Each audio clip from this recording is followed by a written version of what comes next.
Curlin the #1 sire of yearlings in 2024. Curlin, the classic sire.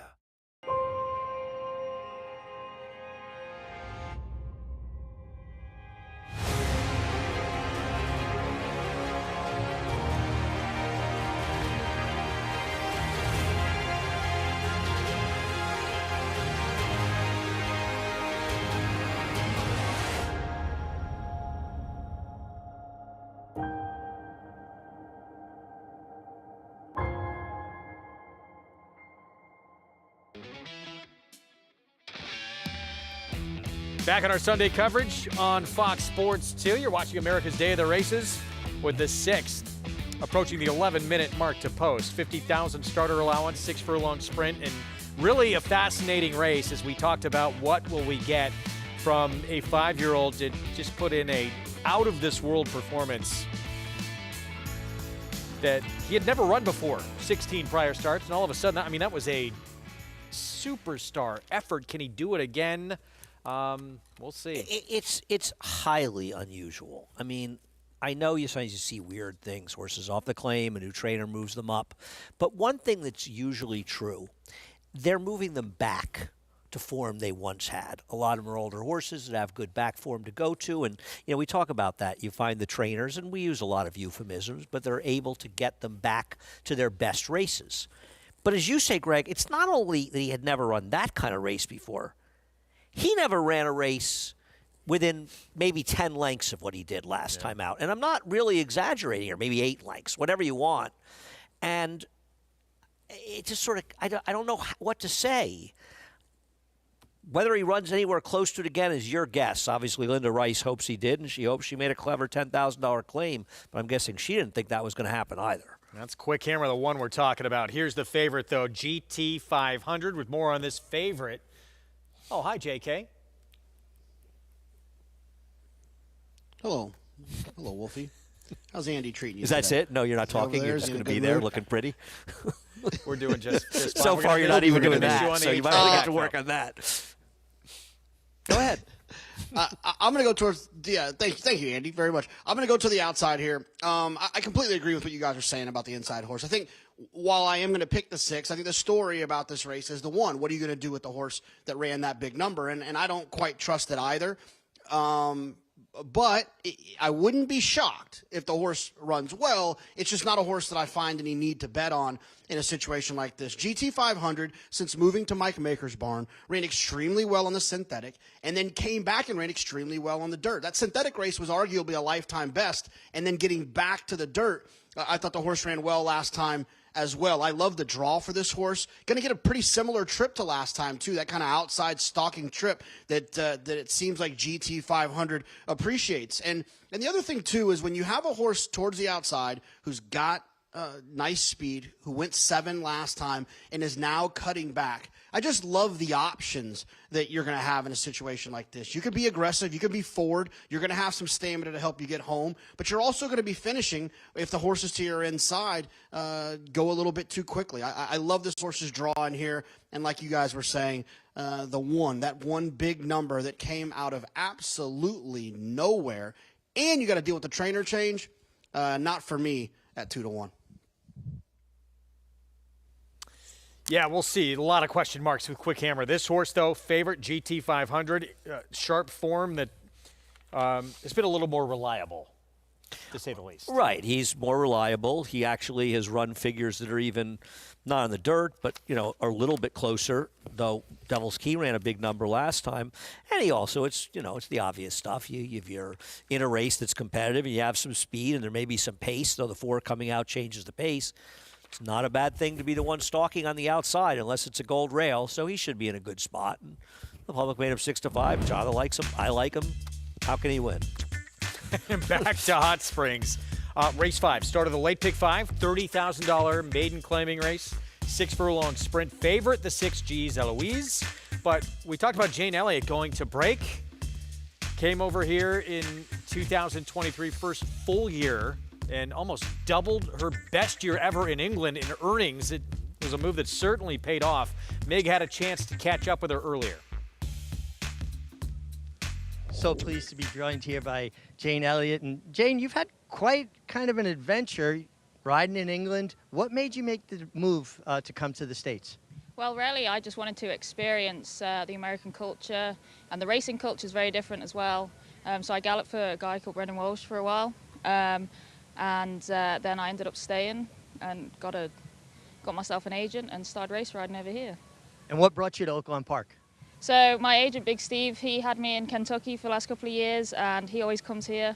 So I figured I'd give it a try. Glad I did, really enjoying it here. What's been the biggest adjustment, the difference between riding in England and riding here in the States? So the biggest adjustment for me was the dirt surface. We don't have that in England at all. So there's a lot of early tactical speed, which is a bit different as well. But I feel like my riding's really improved, and I hope it keeps improving. Yeah, that's one thing for sure in the States. We put a premium on speed and getting out of the gate fast. Where in Europe, that's less of an importance. Yeah, you know, if you miss the break in England or in Europe in general, really, it's not too much of a problem. There's lots of long stretches and different kind of tracks. They're not all oval, so it doesn't really matter so much. But over here, it can lose you a race if you miss the break. Might not win you the race, but it'll definitely lose you. I was reading that you really look at Ryan Moore as someone to emulate. Who would you say was a rider here, or a few riders here, that you look to kind of emulate? Yeah, Ryan would be my favourite European jockey, definitely. You know, there's a lot of good jockeys here. Obviously, being with Brendan's barn, I watch Tyler Gaffalione a lot. He's really good. And, I mean, Flavien Prat's exceptional, especially for the year. There's a bunch of them. You know, you could roll off 10 jockeys here that are phenomenal. So, well, it's really great to meet you, and I wish you the best of luck going forward. Thank you. Cheers. Guys? Well, she certainly does her homework. She's picked some good names to try and emulate there. I'm impressed that she didn't say, "Well, you, Richie." I expected that. Mig, we're going to get a chance. We're going to get a chance to see her on Fab Girl coming up. What are your thoughts on what you've seen so far? Did she know you used to be a jockey, Richie? Andy, she did not know I rode at all, which I actually got a big kick out of. After we talked after the interview, and I said, "Oh yeah, I actually rode," and she, "Oh really? Where?" So that was actually kind of funny. But listen, I applaud any young person that gets out of their comfort zones, willing to take on a challenge, and to make that move. It takes a lot of courage. So I really hope she gets a good opportunity here. From what I understand by everybody, she works very hard in the morning, and you guys know I like hard work rewarded. Now, let's talk about horses here coming up in race 5. Starting with the 3, Chapter and Verse. It's a horse that's shown speed in both starts and now adds blinkers, so that should intensify the speed somewhat. And I think that she stepped forward from race 1 to race 2. Certainly a contender. The 6, your favorite, Geez Louise, looked great on the racetrack. If you put a line through her one synthetic race and just hone in on her dirt races, she kind of looks like a standout, although it is 6 furlongs and she is turning back. And she may be outrun, although I do think we have a very fair racetrack today. And the 9 horse from the Michael Stidham barn, first-time starter by Cupid, look ultra sharp, really kind of an attitude. She looks like she's one that should have some speed. They reached out to Christian Torres, obviously a positive sign, and she's taking money. I mean, she's your second choice at 4-1, so for a firster taking that kind of money, feels to me like she is very live. All right, Mig, thanks. Look, we don't ever advocate taking short prices like this in lower-level claiming races, but in this race, with the drop from this 6 filly, Geez might Louise be okay. She's so much the worst to beat. It's ridiculous. Ken McPeak, going to Oaklawn Park off of a race at Synthetic. He's 6 for 14 over the last 5 years with a 464 ROI, and he's 5 for 12 in sprints. So he's done very, very well in these kind of moves. I'm sorry, no sprints. He has done poorly. Right-hand side of your screen, Post Parade 1 for Aqueduct, 2. Quick Hammer going by. He's good in sprints. Sorry, Quick Hammer. He was fast last time. Sorry. Hatch Eduardo Jones at 5-2. He's a half to the winner of yesterday's Holy Bull. Fort Larned, we don't see a lot of. Concord Spirit went by. Devil's Key, Wayne Potts. Yeah, I mean, he's one of the big 3 off Big Figs last time out. His seemed to be a little bit more aberrant, and he moves up. This is a tougher spot. And still favored, even money favored now, GT 500. I just think he's the horse to beat. And I think the cut back to 6 furlongs is really going to help him as well. I'm surprised at all the money that Hatch is taking in this race. I mean, I understand that he's not impossible in this spot, but you're talking about a bar that was 1 for 134 this year. That's not a lot of 5-2 shots in that sample size. What do you think? The numbers seem like they needed to get better, but company kept. I give him an upgrade for that. No, the Hatch is not impossible in here. I'm just surprised it's low a price. Yeah. He could win. So back to Hot Springs, and yes, I think we're all in agreement. Even money. I mean, the 6 looks awfully tough. And Aaron, going back to what Mig was talking about, actually, the sprint effort at Churchill, second start of her career, was the fastest race she ever ran. Yeah, no, I'm not betting against G's Eloise in here. It's the play on G's Louise, I just figured out. I know Richie mentioned the 9, but they're grasping for somebody, and I guess they're going to go for Mazel for Mike Stidham, who you don't see run that many horses, firsters at Oaklawn, but he's not a trainer that has great numbers with firsters at all. And this horse is related to 5 horses that couldn't outrun you and I, and 1 horse that was okay. This 3 loading, they will obviously want to get more speed out of this one who's shown speed already, but it's going to be forward. Blinkers go on, and this is start number 3 today. 9-2. Yeah, no, his last race was improvement, no question about it. But I still, like you, think if the favorite runs her race, she's going to win. Blue Dazzler, mildly interesting as well for Kim Poole. We're set. Matt Ditterman with the 5th.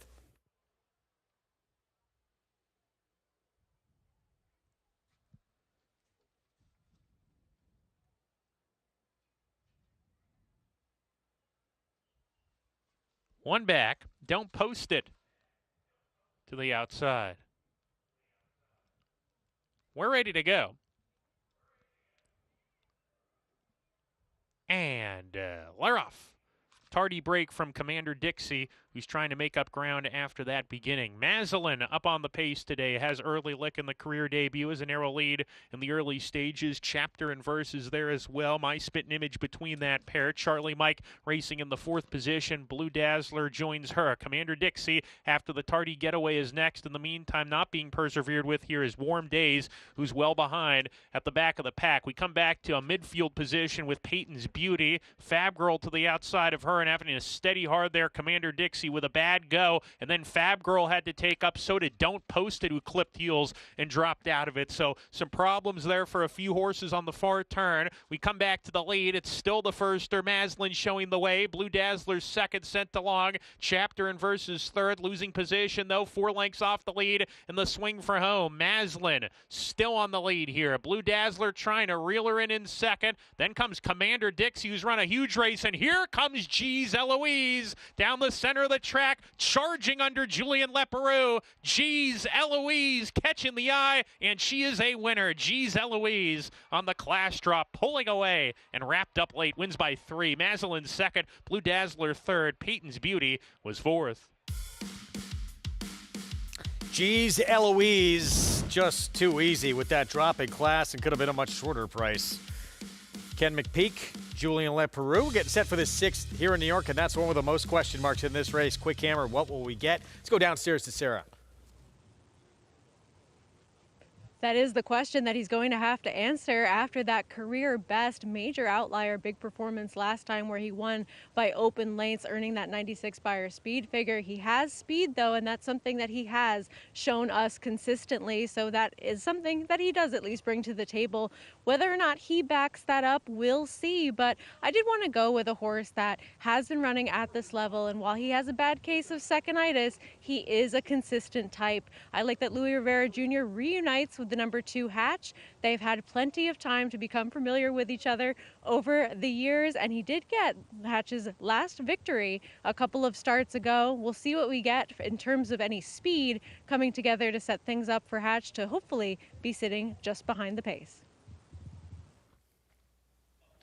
Even money on the even money on GT 500. I mean, isn't Devil's Key not that far off from this horse? Who runs his last race? I think he's got to run his last race to be competitive here. I don't think his races before that are good enough. I picked a 6. I'm not trying to bet him at even money, but I picked a 6. I'm really curious to see what the 1 does in this race, to be honest We all with you. are. I am fascinated to see what we get from that horse. If he's the horse he was last start, he's going to win by many, many lengths. Let's go to Chris Griffin for the call.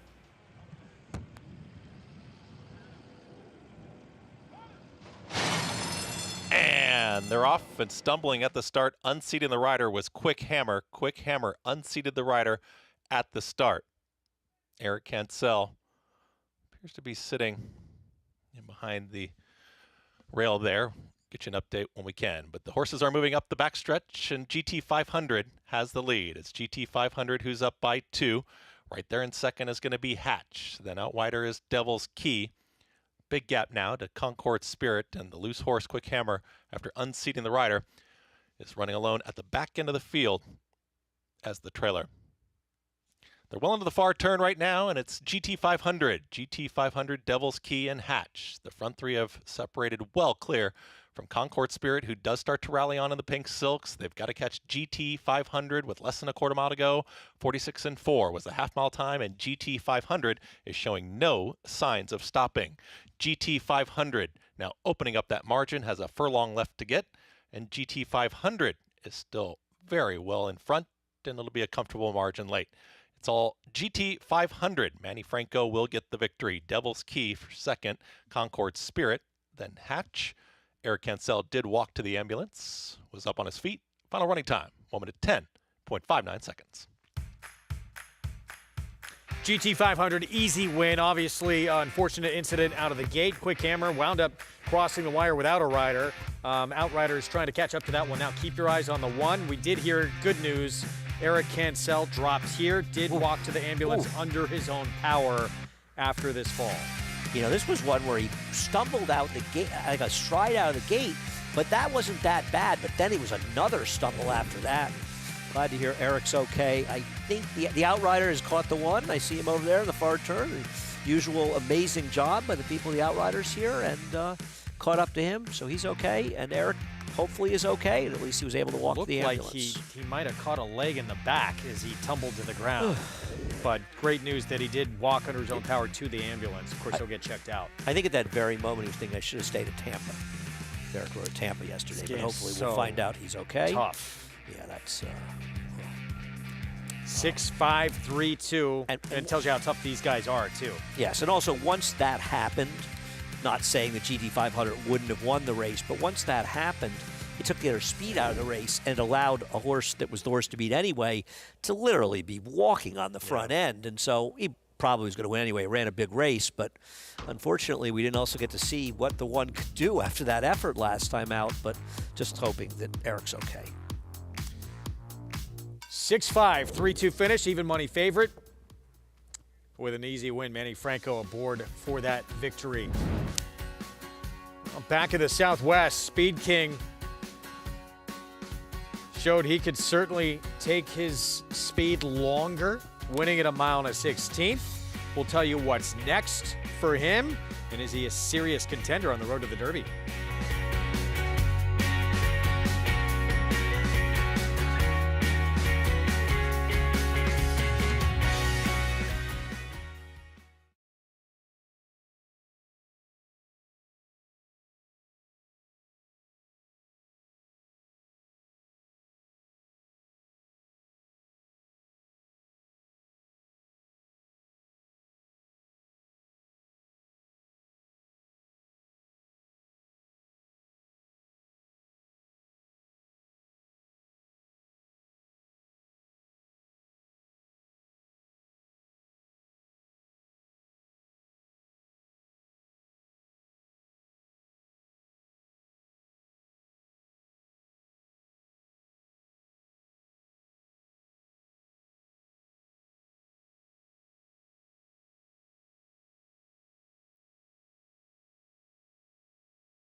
Back with you on our Fox Sports 2 coverage. You're watching America's Day at the Races, brought to you in part by legendary Claiborne Farm. 100 years of doing the usual unusually well.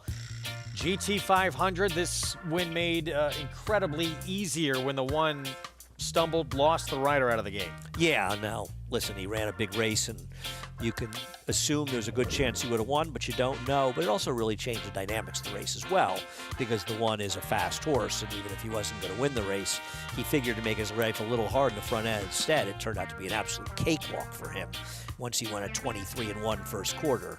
The other guys were rushing to keep up with him, and he was just cruising. You knew it was over. 6th career win for this 5-year-old. Mike Maker had claimed this one off of Steve Asmussen, who would actually reclaim the horse. But now with Maker, and Good now form. 2 wins in a narrow second since the claim for this barn. So $4.10 for this win for GT 500 to get Manny Franco aboard. Race 7, we move on to the next. 50,000 starter allowance. We will stretch out to a 1-turn mile coming up. And on the outside here, Burning Beauty somehow has opened up as a 5-2 favorite. I'm thinking that horse is not going to be the favorite. No. I think the 7 wait list was the favorite in doubles. The wait list, got to tap, and Melt actually, with the 2. you are vying for favoritism in the double. 2 was And, morning line favorite. Yeah, the 2 was actually favored in pick 3s, slightly over the 7, but in doubles, the 7's a slight favorite over the 3 and 2. So we'll see. But it's not going to be Burning Beauty. It will not, yeah. 15-1 morning line. Some interesting early money there. Back to Hot Springs. And geez, Eloise, rare time in a lower level maiden claiming race where a short price looked enticing. Yeah, geez Louise. That was quite a run, by the way, she made down the stretch. I mean, she was really like a gallop racer run, you know? Like just charging by. It looked like the 9, the firster, was cruising. Richie had mentioned that horse took some money and was live, but she got in gear. And Julian's having a terrific meet down there, by the way. Yes, he is. Good to see. Getting a lot of opportunities for that barn, too, Ken McPeak. Race 6, this race gets a little more interesting. Miss Hebrides, I would think, is going to take a ton of attention. 5-2 right now. Tripolina, though, opens as your 9-5 favorite. Chris Hartman barn, who was in the past graded stakes place, but on a different surface. Mile and a 16th in this allowance optional claiming field. Yeah, I mean, listen, you know, the real question in this one, I know she's not the morning line favorite, and she's the second choice, but is Miss Hebrides going to run that race, or Hebrides? Is she going to run that race she ran again, right? 'Cause she ran huge last time. Yeah. Tripolina, you know, the other thing is, you know that she can get the distance. Tripolina, we don't know that she's really necessarily going to be as effective going long. Ron Moquette trains the 2 in Just My Heels, another major player in this race. And, of course, Ron Moquette now with a Kentucky Derby contender, at least for now, off that performance MIG we saw in the Southwest by a sprint sire, but got the mile and a 16th in that Southwest. He got the mile and a 16th and got it well in the Southwest. The runner-up, Sandman, might have been unlucky, but he did run a very strong race, Speed King, from the outside, made the lead, and I was by the barn, and this horse has a lot more size and scope than I realized when I was able to get up close to him and be, you know, in his stall with him. Was speaking with Ron about it. He would love to run in both the Rebel and the Arkansas Derby. Obviously, the Arkansas Derby would be the key prep they're looking to go to. He's going to work him in about 8 or 9 days from now and make a final decision. But he said he's bounced out of the race in good order. He's fresh, he's bright, he's carrying good weight. And I tell you, you can't understate how much that Ron Marquette is the mayor of Hot Springs. You need anything, call Ron. A dinner reservation, he can get you in anywhere. A haircut place, he'll get you in. And he's just been such an incredible help to me here and getting me to settle in. A wonderful guy, and I really hope Speed King can go on because a very well-deserving horseman. And everybody in the barn is so upbeat and so into it. And I really believe this. When a barn is really upbeat, horses feed on that energy and things just start to gel and continue to go well. Man, Richie does have a very nice haircut, you know? Ron, he's not kidding. Ron Moquette found him a barber, and Mig was very concerned about that going there. No, he's looking sharp. Speed He's not King. a very good-looking guy, and his hair is making him look good out there. Stop. Speed King, second on the Derby points leaderboard right now. And, you know, it's so exciting. You have a horse just to be in that position, win a race like that, and start dreaming about that first Saturday in May. It does. It just energizes the barn. And I said this before, but this barn, they had a pretty big Derby contender a while ago. His name was Whitmore.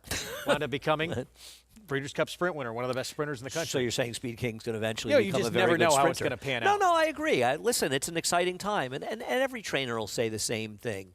When you get a good horse in your barn, it brightens things up. It gives you something to look forward to. If you have a bunch of horses in your barn that can't run, it's kind of depressing every day for people. You've got some live runners, especially this time of year, a 3-year-old.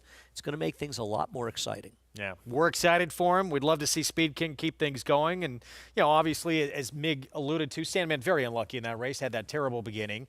But don't take anything away from Speed King. He still ran a big race, and that was his 3rd career start. He could still move forward. Okay, let's say Sandman breaks in there, and he wins by 2-3 lengths. I still think we're all talking about how well Speed King ran to be second in there because he was part of a pace that collapsed. He ran an exceptionally good race. I don't know where it came from. I don't know where to see it again. But based on that performance alone, he's in the conversation. He was very, very good. Obviously, paces are going to get tougher, competition, distances get longer. But right now, you're allowed to dream. It's not like there's anybody out there that you're so afraid of at this point. But, I mean, to be realistic, when's the last time the horses who won the Oaks and Derby came out of Hot Springs? That's a good point. Yeah. Well, they did for this guy last year. Ken McPeak, that historic Oaks Derby double with both Torpedo Anna and Mystic Dan prepping at Oaklawn Park. And he's off to another strong start to this year's meet with some contenders for both the Oaks and Derby again. Stay with us. The brilliance of the legendary Arrowgate and the speed and stamina of the sire of sires, Uncle Mo. Introducing Petulante, the first son of Arrowgate to stand in New York after winning handily at first asking. Petulante! He's got a kick here, and he's going to prove much the best. He won or placed in all 7 of his lifetime starts, including the Grade 3 Salvatore Mile. Petulante, Nimbus Class, Petulante! Petulante, now standing in New York. For information, visit IHDVStallions.com today. Enhance your handicapping with AI Fastbacks, exclusively on NyraBets. Open your NyraBets app, click View Runner Details, and a stat-driven fact will appear for all U.S. thoroughbred racehorses. Download the NyraBets app to start using Fastbacks today. RaceLens is the most in-depth product in horse racing, with unique features found nowhere else. True odds, predictive analysis, and pace projection. RaceLens. It will change the way you follow horse racing and take your game to the next level. The champion 2-year-old. One of 4 champion 2-year-olds in his immediate family. Essential quality at 2. Undefeated. Essential quality, though, has opened up by 5. Devastating. His own first 2-year-olds race in 2025. If they're anything like him and you've got a mare in foal, just imagine. Elite Power gets up to win the sprint. Elite Power to the front at the 16th pole. Gunite is second, but Elite Power is moving clear and going to take the rear dirt sprint by a widening margin. 5-5 all bidding at 875 down or down 900 and 900 pounds. Elite Power does it again in the Breeders' Cup Sprint at 108.34. The power of Juddmonte.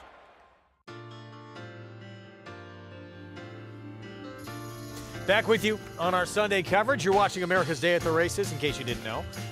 On Fox Sports 2, Greg Wolf, Andy Sterling, Richard Migliori, Sarah Al-Badwi. As we get set for the 7th in New York, 17 minutes away. The 6th out at Oaklawn, about 7 minutes away.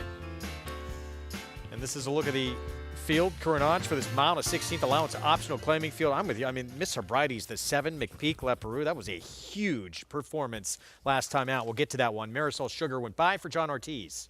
Yeah, listen, the race 2 back maybe needed a start and stretches out. Here's Ron Moquette's 4-year-old filly on Just My Heels. She's a horse that can be somewhat forward, but there are faster horses early than her. Tapiature's Lady Nebraska bred. She looks a little wet out there. Yeah, she's just too slow. Nebraska bred. We had a North Carolina bred win a stake here yesterday. Yeah, how about that? That was cool. Talk more about that in a bit. Story Hour, 8 to 1. Yeah, he has one race a little to go back at Keeneland that's close enough to get a sniff here, I think. Here's the favorite, Tripolina. Again, graded takes place on a different surface. Yeah, she's favored, but she's got to get the distance effectively. Now, she's run okay going long on synthetic, but this is dirt. Stellar Lily at 9-1, Ricardo Santana Jr. and Moquette. Listen, she's another one that's got speed, and she could be a bit of an issue in this race. She and the 7 could be setting some reasonable pace here, a reasonable pace, I should say. 3-1, and that gate-to-wire win, Miss Hebrides last start. Wow, as she got better, now can she do it again? And that's another race. Kind of came out of nowhere, right? And McPeak with this one on the outside as well. Let's duet with Manny Escobar. Well, she's a good complement to Miss Hebrides because she is Hebrides because she's a deep closer, but she's just not very good. Yeah, talk about two extremely different running styles, stablemates. Let's go to Meg for more. Yeah, guys, we're going to start down towards the inside with the 2 in Just My Heels from the Ron Marquette stable. You get Rafael Bejarano. And I think she's just in form. She looks terrific. I think she gets a good setup. She's more of a closing type, but she's not slow. So I don't think she's going to give herself too much to do. And I think she looks very interesting here, really making a nice impression from a physical perspective. The 5, Tripolina, listen, she ran terrific last time, her first try on the dirt. But the mare has never produced a horse to win around 2 turns. All of her good offspring are sprinters, including a horse we're very familiar with, Miss J. McKay, a turf sprinting stakes horse. So there's a big question mark there. I mean, I do love her last race, but as we know, just because a horse closes sprinting doesn't always translate to when they stretch out. It kind of mutes their closing kick. The 7, Miss Hebrides, she looks fantastic. Comes off a big race. This is a very hot combination. Kenny McPeak having a terrific meet. And Julien Leparoux is riding with so much confidence.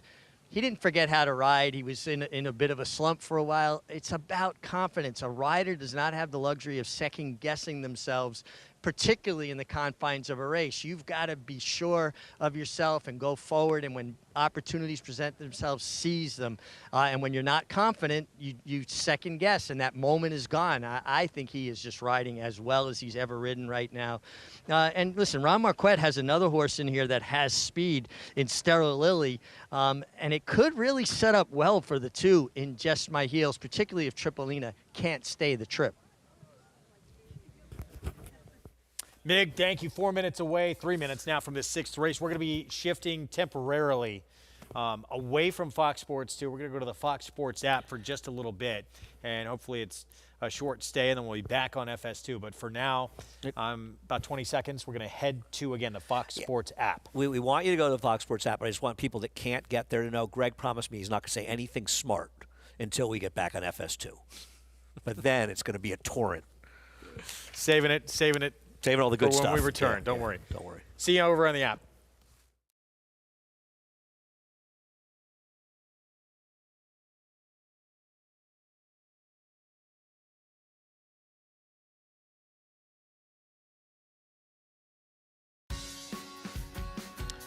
Greg Wolf, Andy Serling, Richard Migliori out in Hot Springs, Sarah El Badwi here in South Ozone Park, New York, getting set for the 6 from Oaklawn. As we're about 2 minutes away from this start of the late pick 4 on the card with a 9-5 favorite. There are certainly some, we've talked about some question marks here with Tripolina. Listen, Chris Hartman wins races, especially at Oaklawn, in bunches. But I looked some stats up. Stretching out in the dirt, he's 29 for 150. It's a reasonable, 19%, $1.58 ROI. It's not terrible. But this is for a trainer who wins a fairly high percentage. Now, this is also a stat that, in looking through stats, it's rare you find trainers with great stats stretching out. It's hard to do. Stretching out in the dirt at Oaklawn, he's just 9 for 61, 15%, and a $1.01 ROI. Those are the kind of stats that make me think of a horse like this, right?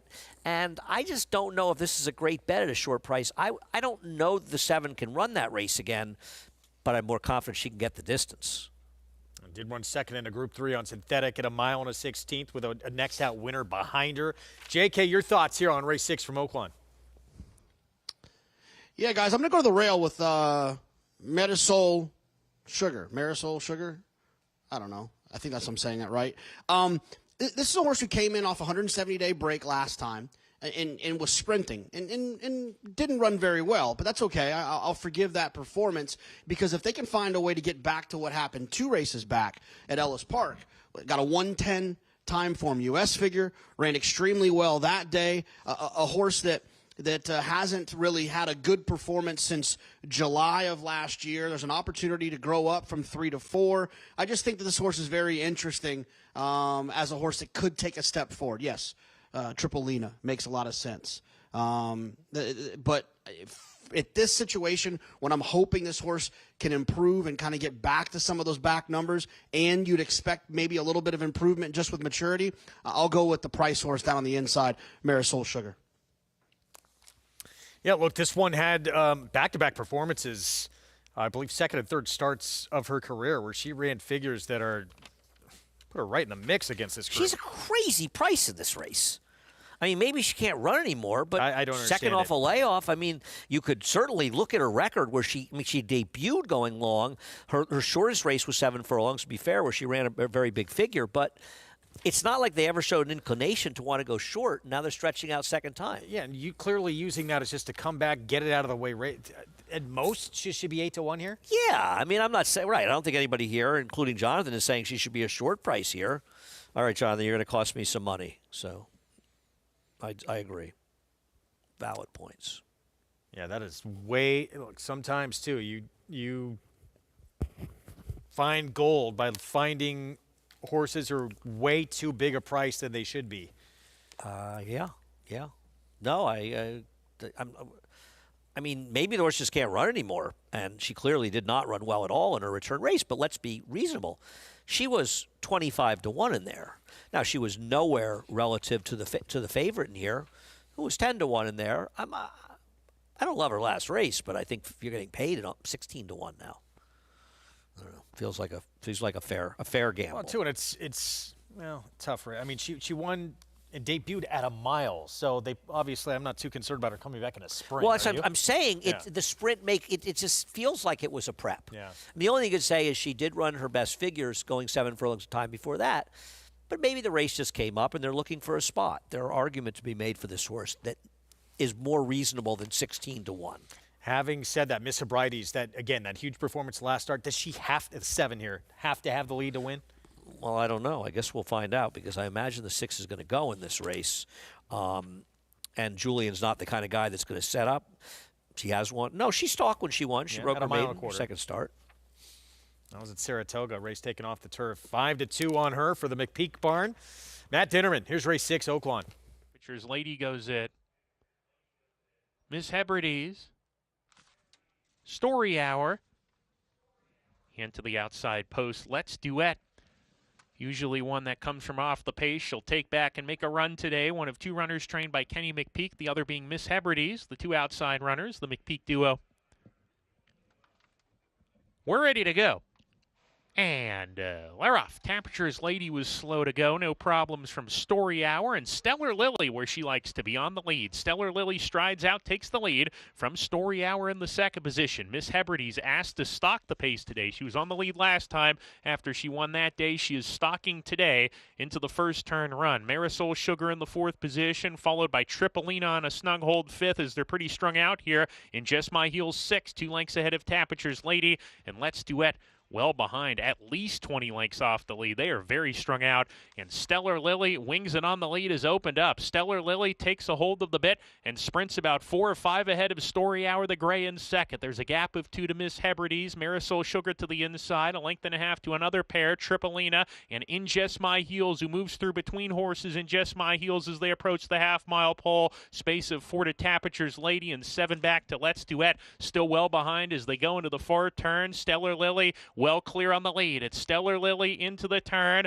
A 3-length lead now. Story Hour cutting into that leading margin. And now Stellar Lily's only 2 lengths in front as they round the far turn. Miss Hebrides going in the 3 pass. She makes a move and comes and grabs the lead from Stellar Lily, who's backing away as they round the far turn. Story Hour, a joint second coming to the top of the lane, and Tripolina's winding up. Tripolina far outside, needs to catch Miss Hebrides, who comes down the lane, clearly ahead with 3/16 to go. Tripolina second. In Just My Heels down the center of the track. She's rolling too. In Just My Heels, grandstand side to challenge Miss Hebrides in the final 16th. In Just My Heels, showing her heels to the competition as she roars to the lead. And In Just My Heels wins it by 2. Miss Hebrides second. Let's Duet from far out of it gets third. Tripolina was fourth.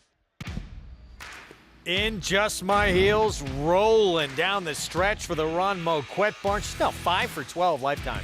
And you know what? She probably didn't even love a wet track in her last 2 starts. She's probably better in a dry track. I know they moved a bit up front, but, you know, the right horse that was stalking this horse, I mean, the 5 closed. 5 didn't want to go this far, that's for sure. You're not going to see the 5 going long again for him on the dirt. 5 wants to turn back in distance. This horse wanted every bit of the ground that she got today. 144 and 4 too. It's a pretty good time for the mile and the 16th at Oaklawn, isn't it? Yes, if you say so. Are we in the app?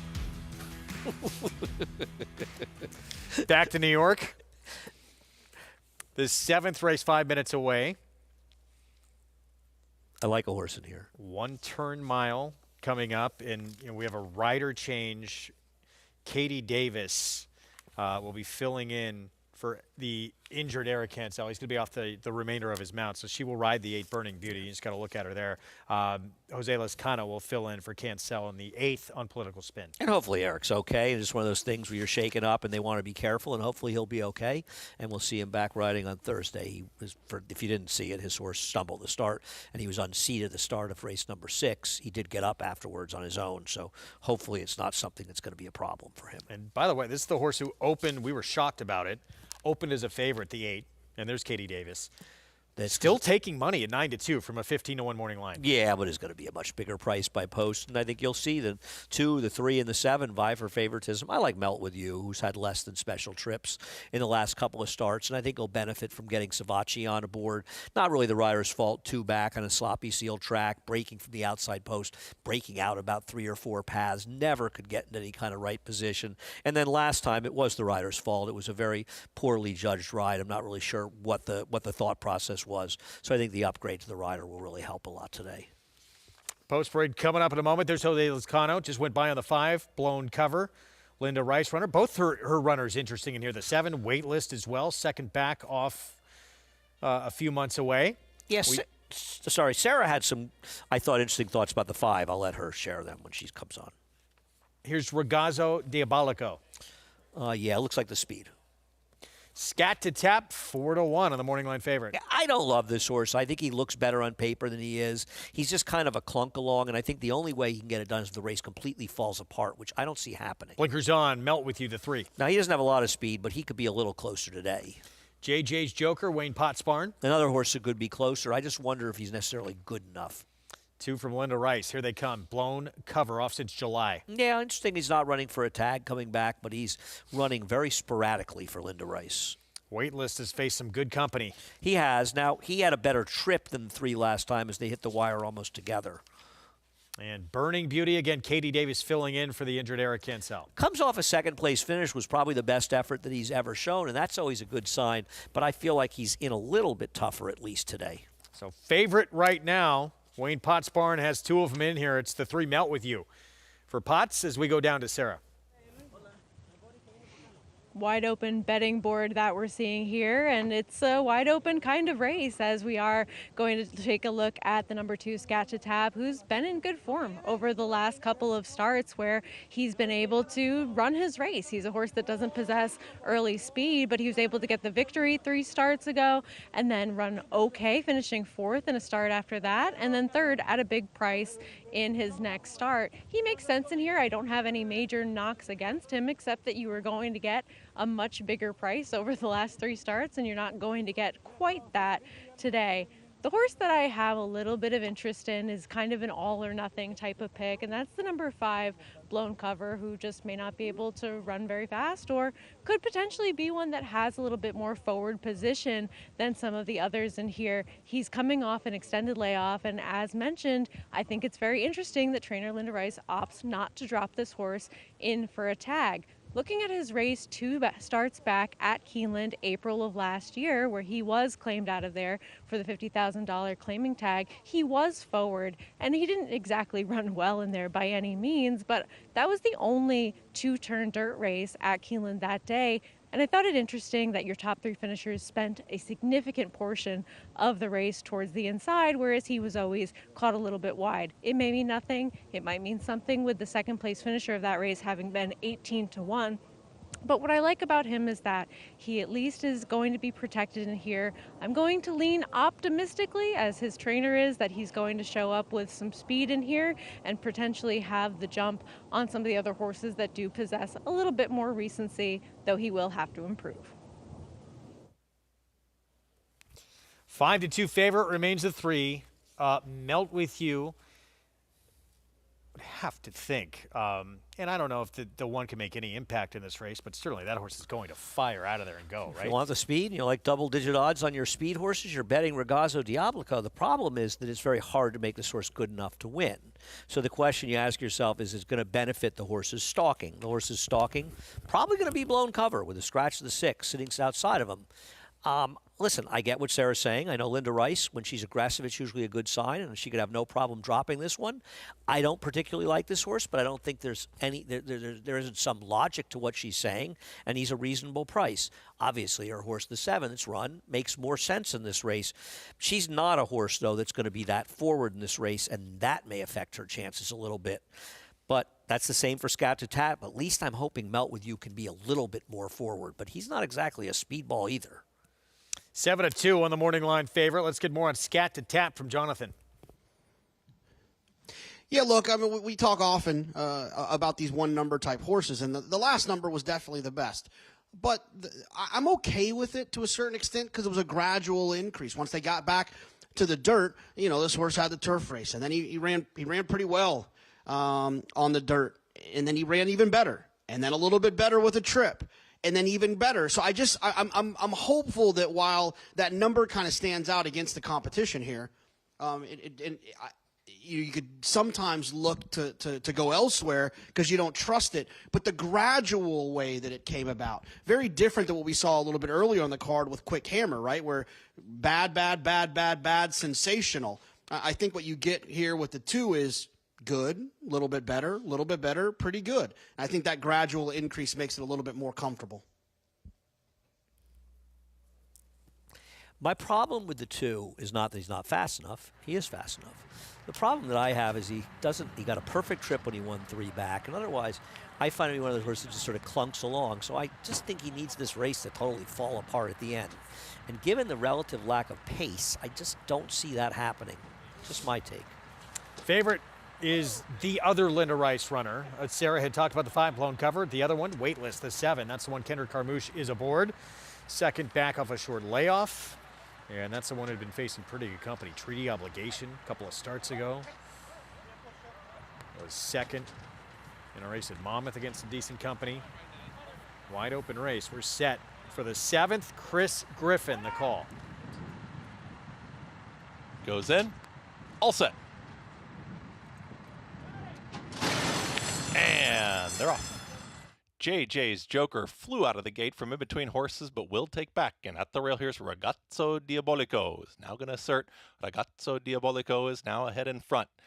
Right there is Blown Cover. Is now going to challenge from second and third. 3 wide. That's Weightless. Is going to tuck right in behind these leaders as they come out of the chute and they hook up with the backstretch. At the rail moving forward, there comes JJ's Joker. Is traveling to the inside here of Melt With You. They're going to be 4th and 5th. Second to last, Burning Beauty with the trailer. Scat to Tap. They work out the back stretch, and they went 23.66 for the opening quarter mile. The leader is Ragazzo Diabolico. Right there, engaged from second is Blown Cover. Here comes the 3 wide move from Weightless. Was right in behind the leaders, is moving forward, and at the rail, JJ's Joker, who broke on top, starts to regain some of that momentum, is now a challenging third. Less than a half mile to go. Outwider is going to be Melt With You is from 5th. Scat to Tap is called upon for the effort. Burning Beauty is the trailer. 47.65 for a half mile time. Ragazzo Diabolico In full pursuit, here comes Waitlist, and Waitlist is ranging up to the outside, and Waitlist is taking the lead, is now a neck in front. All In is Melt With You, is trying to make up some ground from third, and at the rail, JJ's Joker's trying to do better. They reach the top of the stretch, and Waitlist kicks away. Right there towards the inside, though, Ragazzo Diabolico continues to battle on, and Melt With You is also running on the grandstand side. A final furlong to get here for Waitlist. Waitlist has still now got a comfortable margin. Burning Beauty is splitting rivals and going to try and challenge for the place, but no catching the winner. Waitlist, geared down, wins this one easily. Waitlist wins it. Burning Beauty does get second. Melt With You and Ragazzo Diabolico in 1 minute 38.10 seconds. Linda Rice, Kendra Carmouche, it is Waitlist who picks up just the second win of his 10-race career. And he took every bit of the late money, going down to 2-1.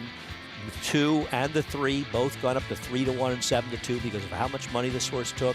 And when these horses take this money, they usually deliver, and he did. Goes off, as you said, the favorite. We're going to go back to Fox Sports 2 in just a few seconds here.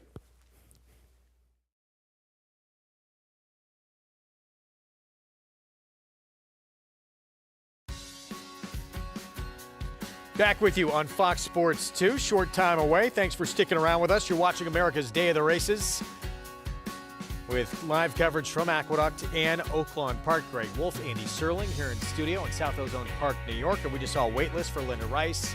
Pretty easy winner of this 7th. Yeah, no, this horse, they knew. They knew he was going to run. He took a huge amount of late money and just ran off the screen. Obviously, my 3, Melt With You, probably should have been second, but again, it's just a weird horse. I mean, he drifted out to about the 30 path of the stretch, which allowed the 8 Burning Beauty to get second. Yeah, by the way, the 8 who took sneakily opened up as the favorite was 15-1 morning line, still took money at 6-1, winds up second. Yep. Well, the 3 bearing out, and the 2 was a complete no-show. Not really that surprised, the 2. He's just not whatever. He's a little bit of a plotter. 7-8-3-1 finish. Kendra Carmouche for Linda Rice here. Again, as your 2-1 favorite. We'll have these prices when we come back. We'll set up the nightcap here in New York, and we'll look back to more stakes action from Saturday.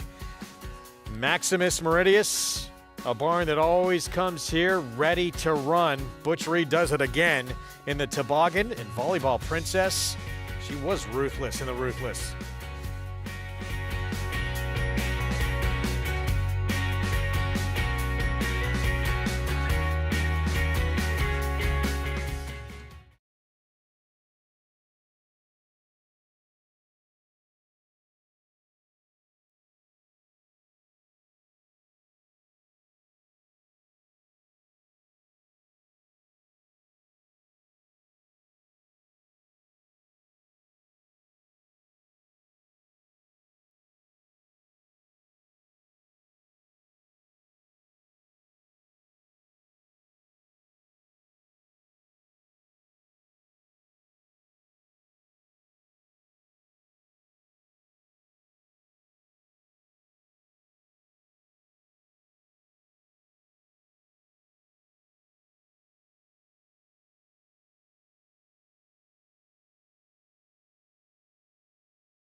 Back on our Fox Sports 2 coverage, wait list with the win. Linda Rice Barn, Alpha Phi Delta Racing, Kendrick Carmouche aboard for the victory. Yeah, and aboard, some of it being the right way to put it, because he was a passenger of this horse. This horse, he got in good position early, but this horse absolutely galloped. Here's a look. Easy time of things. Race over from here. Yeah, I mean, sitting in a good spot. I thought my 3 moved comfortably to him, but was never, ever getting to this horse. Right, and then bearing out in the stretch obviously cost him second, but it didn't matter. This horse was much the best. So waitlist again, second win. 10 career starts. Long time between wins. Won the debut, had not won in 8 starts since. Now finally back in the winner's circle.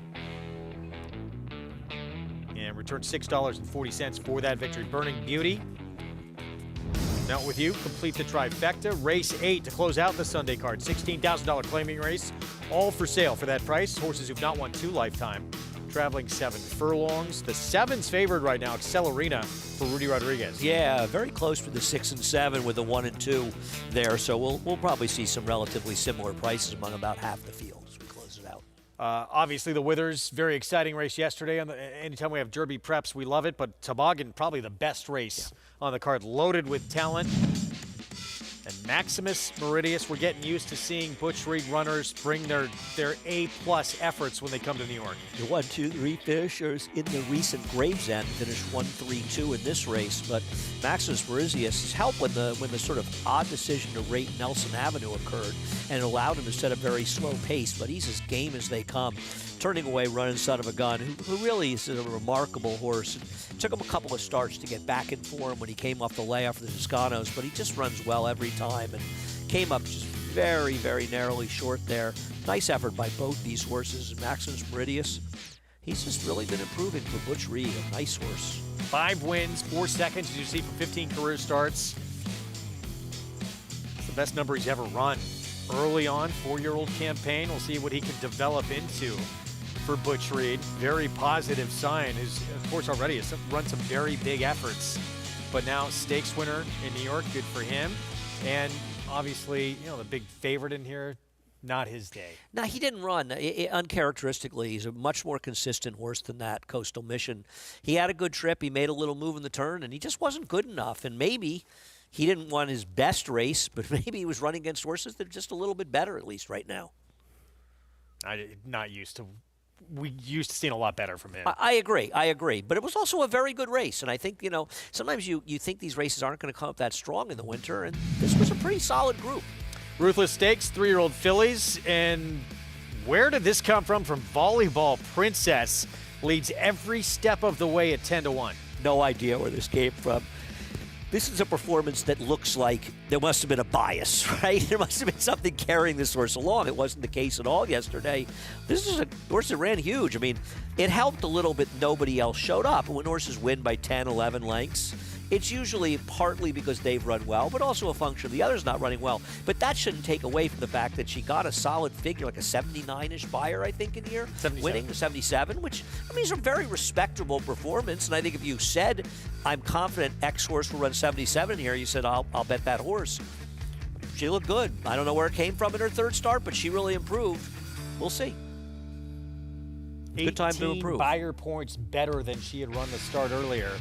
In career start number 3, found herself on the front end, Eliseo Ruiz. And there's a look at your stakes winners from yesterday. Captain Cook on to the Wood Memorial for the Rick Dutrow Jr. barn off that stakes debut, two-turn debut, looked very good doing it.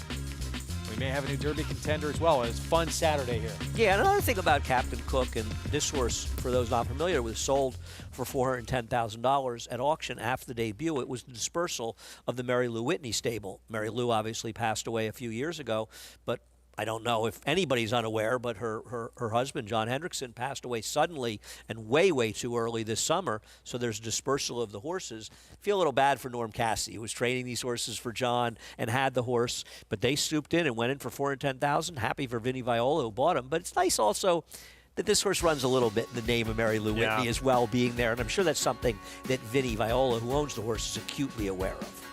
Finale coming up from New York.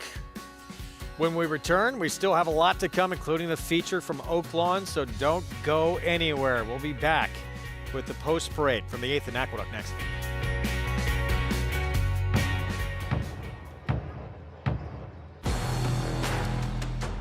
Nothing stood in his way. War of Will won the Apprentice. At the line, War of Will. That's a photo for the win. Will then and Vince Chemino take the Jimmy Durante. War of Will, standing at Claiborne Farm. Horse racing? Check. Weekly promotions? Got 'em. Huge payouts? You bet. With Naira Bets.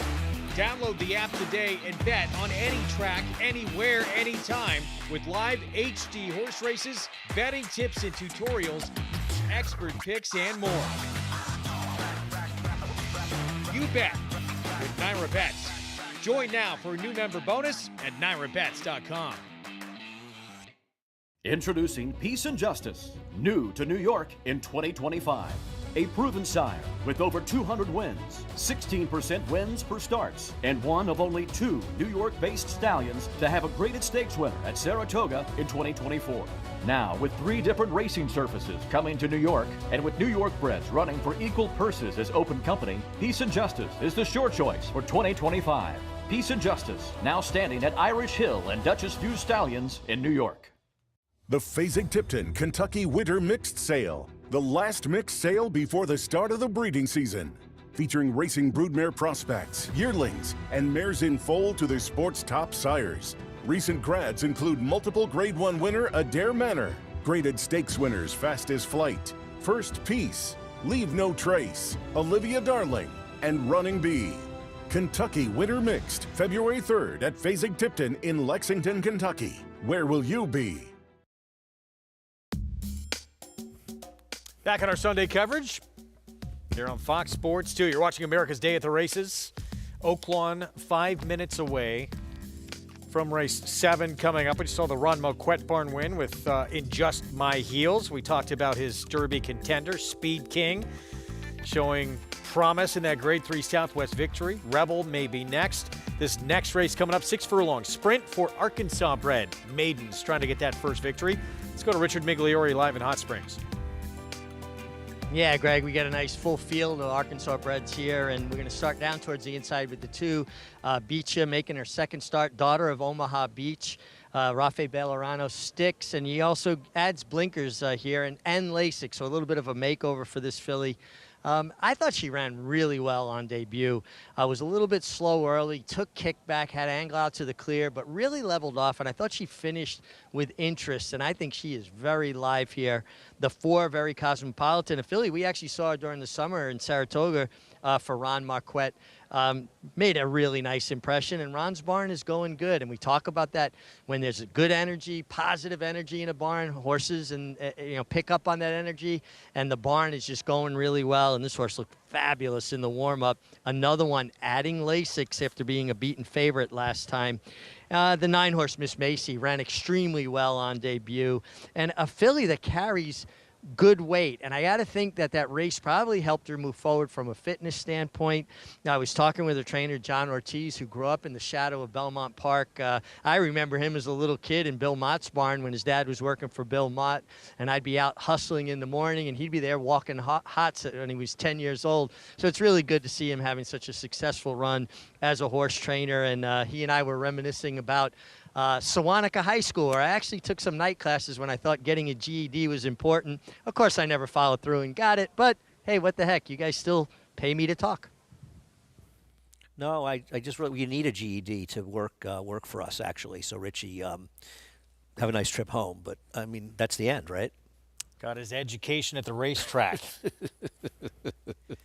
At a very young age. I It's think amazing Richie how, could I pass mean, his you look at GED. pictures of him, how incredibly young he was when he started his career riding. Well, for people that are interested, and you live in the New York City area, the Frederick Wiseman, the great director of documentaries, has a documentary called Racetrack that he made in the early 80s here at New York. And in the picture is Richie coming out of the paddock on a horse for that. So if you're in the New York area, it's showing next a week from Tuesday at Lincoln Center at, I think, 3:30ish, 3:15, something like that. Check it out. Filmlink.com. My favorite. And the French Film Festival goes on sale this week. Give us a review, though, right? I've seen it, but I'm going again. Okay. I'll review the French movies, too, if you want. I'm okay. 5-2 5-2 favorite, Miss Macy. We'll save that for the podcast. Start number 2 for this 9, Miss Macy, who was a huge price at this level, almost 30-1 first time out. But John Ortiz, very sharp barn, and it was a very good effort. Yeah, you look at it, the other 2 horses that were on the pace finished 10th and 12th, and one of them was 6-1. It's a first-time starter, but nonetheless, it's not as though that was a race where the pace really held together. No money at all, but that horse really ran. So I agree. I think Miss Macy is the horse to beat. You almost sort of missed the opportunity last time. And the 4, I thought Very Cosmopolitan is logical for Ron McQuett, right? Just seems like a very logical horse. An Archie bred that he took to Saratoga that actually finished 3rd. Yeah, had an excuse last start. Did beat 8 horses off the bench. Let's go to JK for more on the 7th. Well, I got to be honest. I'm going to talk about the 7th, but I'm more excited about me and Andy going on a day date to Lincoln Center. I mean, if he'll have me, we'll see about that. Look, I understand the reason the 9 Miss Macy's favorite, right? The horse ran extremely well last time, showed speed. The horse was 29-1 on debut. So it almost feels like I know that she didn't win, but almost like last time was the time to take advantage. And now that she's such a short price, it makes me a little bit leery. But the problem is there's nothing in here I absolutely love. I suppose the 4 Very Cosmopolitan is a little bit of an alternative. The problem with this horse is that she's broken slow in 2 of her 3 starts, and I don't think that's the trip that's going to get it done here. Maybe Ricardo now getting back on board. He was there for the debut, can kind of get her away from there clean. I think of Very Cosmopolitan as a in her 4th start. If she can be a little bit more forward, I think she could be tough in here in terms of in competitive versus the short price horse, the 5-2 shot, and the 9 Miss Macy. I'm not warm and fuzzy about it, but I'm also not warm and fuzzy about the favorite, so I look for something else. I'll take the 4. I'm surprised the 4 is 9-2, aren't you? I thought she'd be a clear. Actually, the 2 for Randy Morse. I'm intrigued by the 2 quite a bit. Okay. I watched the race last time. Aston has absolutely no speed after breaking about a half slow. Came in a little bit at the start. I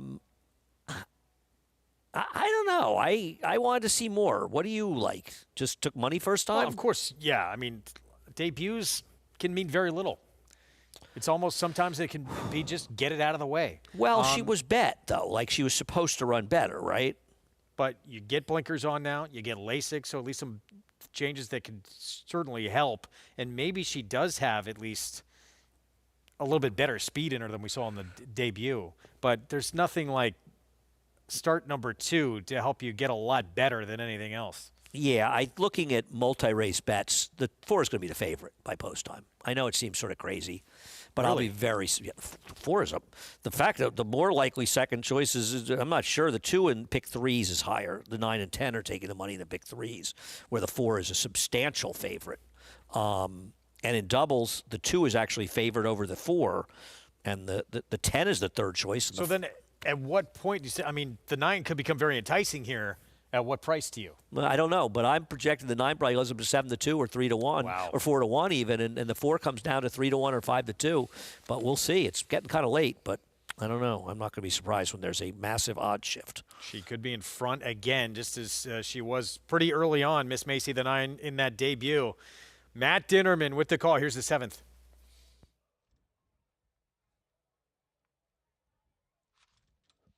Sending. Post position number 5.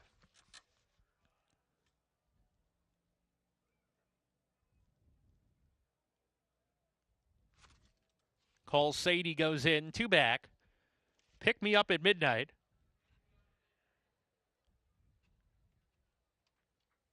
Hand to the outside post. She's a dreamer. The Sam Houston shipper goes in. We're ready to go. And they're off. From post 11, calls Sadie out alertly and takes advantage. Is up top early on with Pick Me Up at Midnight, who has a share of the lead, grabs it from calls Sadie. Sent through down on the rail to be part of the action on the lead, too. She's a dreamer in the 4th position, parked deep in the run down the back stretch. Then Miss Macy and Chanting Creek, they're side by side. Another 2 lengths to Very Cosmopolitan, Plinko Chip there together. 4 more back to My Sweet Angel with Kava, the 2 grays, 4th last and 3rd last respectively. Then second to last, Confirmed Forgery.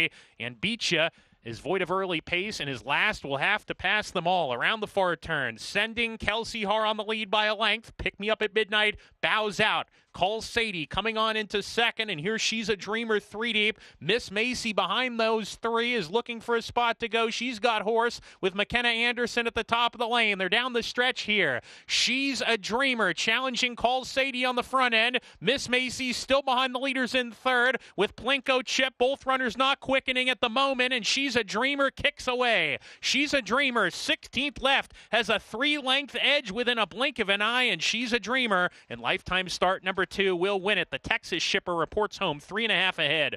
Call Sadie was 2nd. Plinko Chip 3rd. Miss Macy 4th. 12, 11, 10, 9. That's Superfecta. Debuted Sam Houston against Open Company. And start number 2 for this 3-year-old filly by Gentleman's Bet. She was pretty good here. Must have been invigorated by the caller, Sam Houston, my good friend Nick Tamaro, calling that race. She was much the best here. Flips Award winning apprentice aboard, Eric Asmussen. I'd like to know who came up with the game plan to rate Miss Macy. The horse runs huge in its first start, and then they show no interest in going to the lead second time out. Shockingly, it didn't work out. Strange. It really is weird, yeah. Back to Aqueduct. This is happening. your favorite in this non-winners in 2 lifetime $16,000 claiming race. Accelerina, Rudy Rodriguez barn, Katie Davis, 2 back, missed by a nose at a mile. Was at this level, ran a distant 3rd at about 6-1 last start. And now the one to beat. Yeah, I think she was helped by the track being a very, very, very speed favoring on the 18th, which I think elevated her performance. But she did run well enough the time before that where she could be contentious here. I preferred others. I picked her 3rd. I don't think she's impossible. I preferred the number 2, Legrotte, who, had an impossible spot where a horse ran off last time. A little off the gold rail, 2 back, not that much. I was kind of 2 with 6 and a little 7. Yeah, the 6. Sprint, speed, adding blinkers, going an extra furlong here, and very likely is going to be the one in front here as we look at political spin, rider change, again, can't sell off. Jose Lezcano rides. Yeah, comes off a maiden win last night that wasn't too spectacular, but it was probably good enough to compete here. Here is Legrotte, 9-2. Yeah, I thought she'll have her best chance today. This might be a much easier spot than her last one. Broke the maiden at Finger Lakes back in November. Troubled luck. Yeah, she has not run well enough on dirt in New York to show that she could compete at Naira, I should say. Mo de Morning Grouch has some speed. She should be in front, but for how long, we'll see. Allie's Song, Jimmy Ferraro barn. Yeah, I mean, I didn't think she was quite good enough. She's had a lot of chances, and mostly her best figures have been on turf. This one can be quick, too, and blinkers go on the 6. Short shrift who went by. Here's the favorite. Yeah, I don't want to bet a horse that was with a track bias time before that at a short price, but she's obviously not impossible. And Shaman Princess, Rudy Rodriguez barn as well. Of course, he has the favorite. She figures to be forward early and backwards late. 2 minutes to post in this nightcap. Let's go to Sarah. Well, good luck to anyone that is still alive in this pick 6 sequence that will pay out here, as things have not been easy to get to this point, but another wide open betting board. I did end up on the number 1 Political Spin, who did just break her maiden in her last start, because looking around at the rest of this group, you are looking at horses that are 1 for double-digit somethings outside of the number 6 Short Shift. Now, Political Spin's going to need some speed to take place in front of her in order to get the right kind of trip in this spot, but it does seem like there are a couple that do want to show some forward position in here, including the number 6 Short Shift. The number 8 Shaman Princess isn't devoid of speed, and the point well taken with Mo de Morning Grouch, the number 4, who likes to be in front but hasn't necessarily shown the stamina to keep that going. back to political spin, the horse that did finish second to her did come back to win, a horse that had taken some time to break her maiden. That's the fact, Jack. So at least a horse coming out of that spot did do well next time out. And I just wanted somebody looking at this field that hasn't had as many opportunities to disappoint, where they're trying to get their second victory of their career. I'm hoping that she's the one that can go from breaking her maiden to facing a field like this and getting her second win. So Linda Rice Barn, 4-1 for Sarah. JK likes the 5, and it's LeGrot the 2 for Andy. So our analysts all over the place. Yeah, I like the 2 in here. I actually bet the 2. I think these are interesting connections. Coming with Bruno Schickendance, shipping some horses here. And I think overall this horse has races that are good enough, and I thought made a lot of sense in here. Compromised by a speed track last time out, and a horse that just ran off with the bias. Still ran a figure that's competitive with this group. I think she makes a lot of sense, and it's a very generous price in my opinion at 5-1. One, two, three, four, 5 of the 8 between 3-1 or 5-1. Well, it does have that little of that look. This, no this question. Race. I mean, very it's difficult race. Very hard to look at this race and go, I really love this one. But I do like the 2 here. I found some reasons to play. Meanwhile, the other Rudy Rodriguez runner, Carol Cedeno, rides Shaman Princess from the outside. Another one who has some speed in here. Actually shown some turf sprint speed in the past, and we'll see how aggressive that one is with 2 other speeds in the 4 Moto Morning Grouch and the 6 Short Shift. Yeah, I mean, Shaman Princess does have speed, I agree, but Moto Morning Grouch quick. I actually think there'll be a little bit of pace in here. I don't ever expect them to be hitting too hard, but I think a little bit of pace, excuse me. Favorite remains, it's actually shifted here too. One of those speeds, Romero Mirage, Michelle G. and Giulio Barn, the 6 Short Shift. 5-year-old mare by Nyquist, well named here. Difficult race to close things out. Nyquist is kind of an under-the-radar sire. You know, he's okay. Yeah. I think you don't really hear that much about him, especially for a Derby winner. But he's been okay. See how we close things out with this 7-furlong event. Well, if you do get 3 hidden up front too, good luck trying to last 7. Yeah, that's the other thing at 7 furlongs. And 7 furlongs is a great distance for lone speed because they back it down and they turn it into a 5-furlong sprint for home. But when you've got some horses that are a little distance challenged to begin with and they got to go 7, it does feel like some hitting. But then again, the connections sometimes seem to have different plans than we do, right? Well, Heeman Harkey rarely, if ever, takes back. We know that on the 4 Moto Morning like Grouch. Heeman. I do too. I think Heeman's one of these guys who doesn't get a lot of opportunities. He makes the most of them. I agree. I'm a fan. And I would think intention putting the blinkers on the 6, they're thinking we got to go. And that's got to be, I mean, how can you, Shaman Princess, that's her only chance, isn't it? We could see hot Greg, pace I here. don't know what her chance is to win this race, but I don't think it's coming from last, but you never know. So we'll see if it gets heated up front, and that could certainly set it up for someone like LeGrot, the 2 at 5-1. Chris Griffin with the call to close out this Sunday card from Aqueduct. Allie's Song.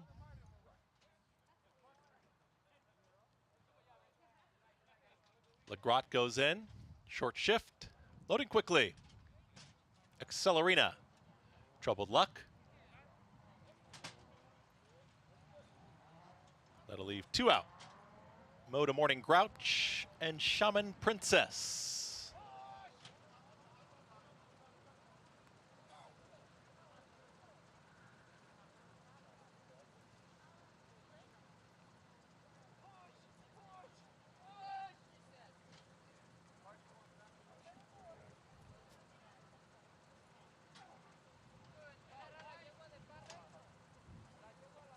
Shaman Princess, last to load.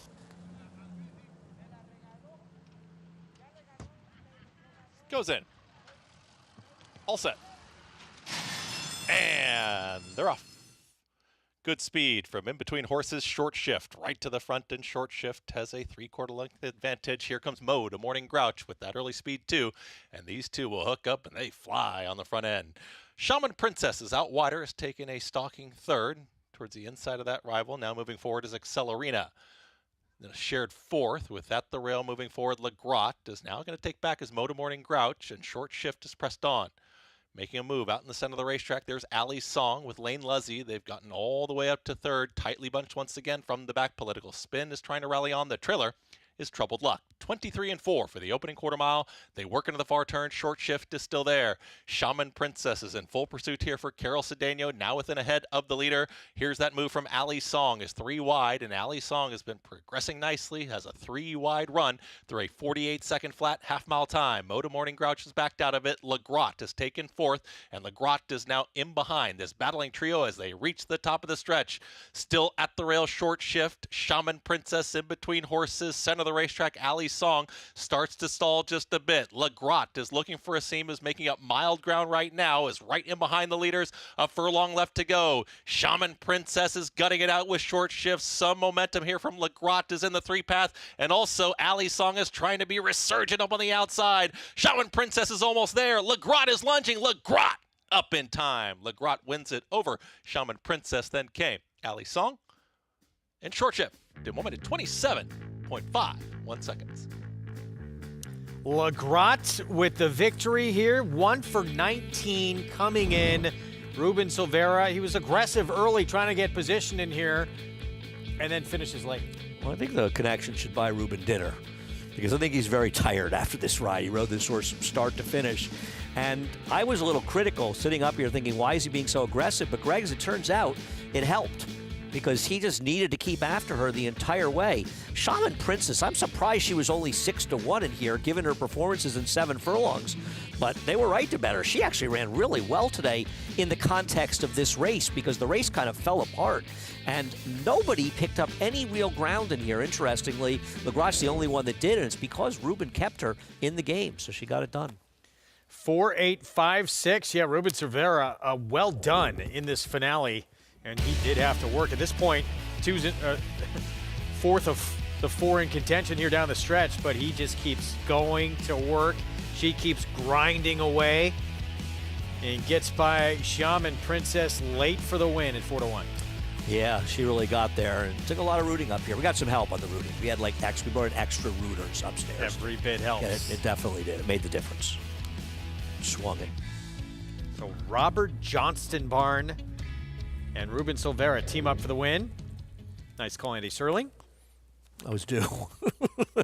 And again, 2-8-5-6 finish here. And that is your mic drop. You can just leave us now. Yeah, I'm leaving on top.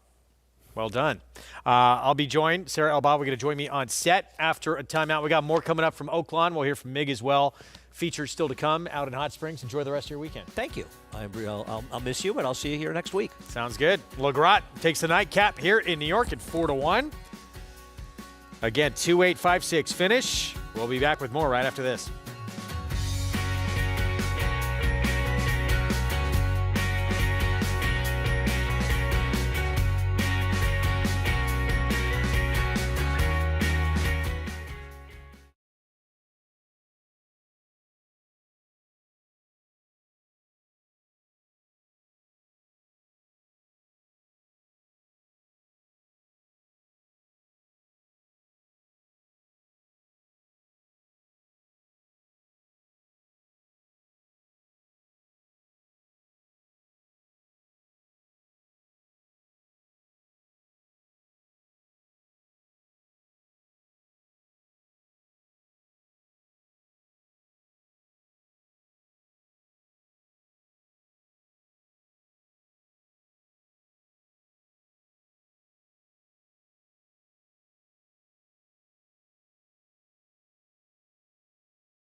Back at our Sunday coverage, you're watching America's Day of the Races. It is brought to you by America's Best Racing.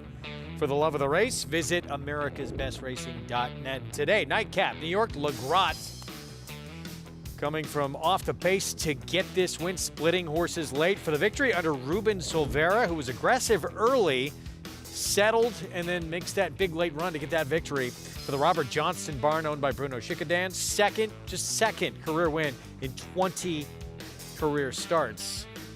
Good for her. 5-year-old mare who gets this win pays $10.40 for the win. Pick 6 hit, $18,482. Meanwhile, back at Oaklawn, coming in from Sam Houston. She's a dreamer. Far outside post under reigning Eclipse Award winning apprentice Eric Asmussen. The win, $13.20 for the victory.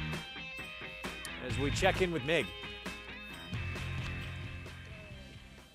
Yeah, guys, a really nice stake yesterday. The American Beauty won by Benedetta, her 4th win in a row for trainer Steve Asmussen, ridden by his son Keith, and she just looked a winner every single step of the way. And I love, one thing about all of the Asmussens as riders, Cash, Steve when he rode, Keith, Eric, they all have such nice hands, and Benedetta was always running so nicely up into Keith's hands. You could see how much confidence he had, how she was traveling, and this is a filly that has just continually matured and improved, and I think she could be a player in this older filly and mare division sprinting. I love what I saw from her here. Now, her dam, Tessie Flip, the half to switch, a grade 1 winner, a really good mare, so there's a depth of pedigree there for Callum Shaw. And I just thought that she was a dominant winner here, always traveling throughout like a winner. Those are the kind of rides I like, Greg, when horse was just carrying me up into the race the right way, a rocking chair ride, if you will. Hey, look, we're not amazed by it anymore because we know what this barn has accomplished, Mig, but I want to throw a couple numbers out to you and get your thoughts on it. 116th career stakes win for Steve Asmussen at Oaklawn, and the 30th straight meet where he's had at least one stakes winner. Just incredible stats. And, it speaks to the consistency and how hard they work. Their horses always look great. And, in fact, I was talking to Steve about that yesterday. He says, our job is to make them the best they can be. You can't make a horse faster than their natural ability will allow them to be. But it's up to the horsemen, the trainers, to get them looking good. Every one of Steve's horses here, doesn't matter if it's a 12-5 maiden or a grade 1 winner, looks fabulous. Their coats are resplendent. They're great. And that's just the horsemanship. They grew up with their mom and dad, Marilyn and Keith, incredible horse people. Cash, an incredible rider, a generational kind of rider, changed how they rode in Europe. He and Steve Cawthon. And so it's really fun for me to watch this good horsemanship for people that earn it every single day. They go to work. One thing someone told me a long time ago, you can't control when you're going to get an opportunity, but it's up to you to be prepared for it and make the most of it. Yeah, and these 2 young riders, sons of the winningest trainer in North American history, Keith and Eric, they are certainly making the most of their opportunities. Keith on board for that win yesterday in the American Beauty. We're going to look back to the Breeders' Cup Juvenile winner, made his 3-year-old return, and it was impressive for Bob Baffert. Citizen Bull reeled off 3 in a row now after this Robert B. Lewis victory. Stay with us. Elite Power gets up to win the sprint. Elite Power to the front at the 16th pole. Gunite is second, but Elite Power is moving clear and going to take the rear dirt sprint by a widening margin. 5-5 all evading at 875 down or down 900 and 900,000. Elite Power does it again in the Breeders' Cup sprint at 108.34. The power of Juddmonte. It's America's original sport, and no one covers it better than americasbestracing.net. From the sport to the lifestyle, the best races, horses, and destination venues, cocktails, gambling, fashion, and more. americasbestracing.net is a sport for you.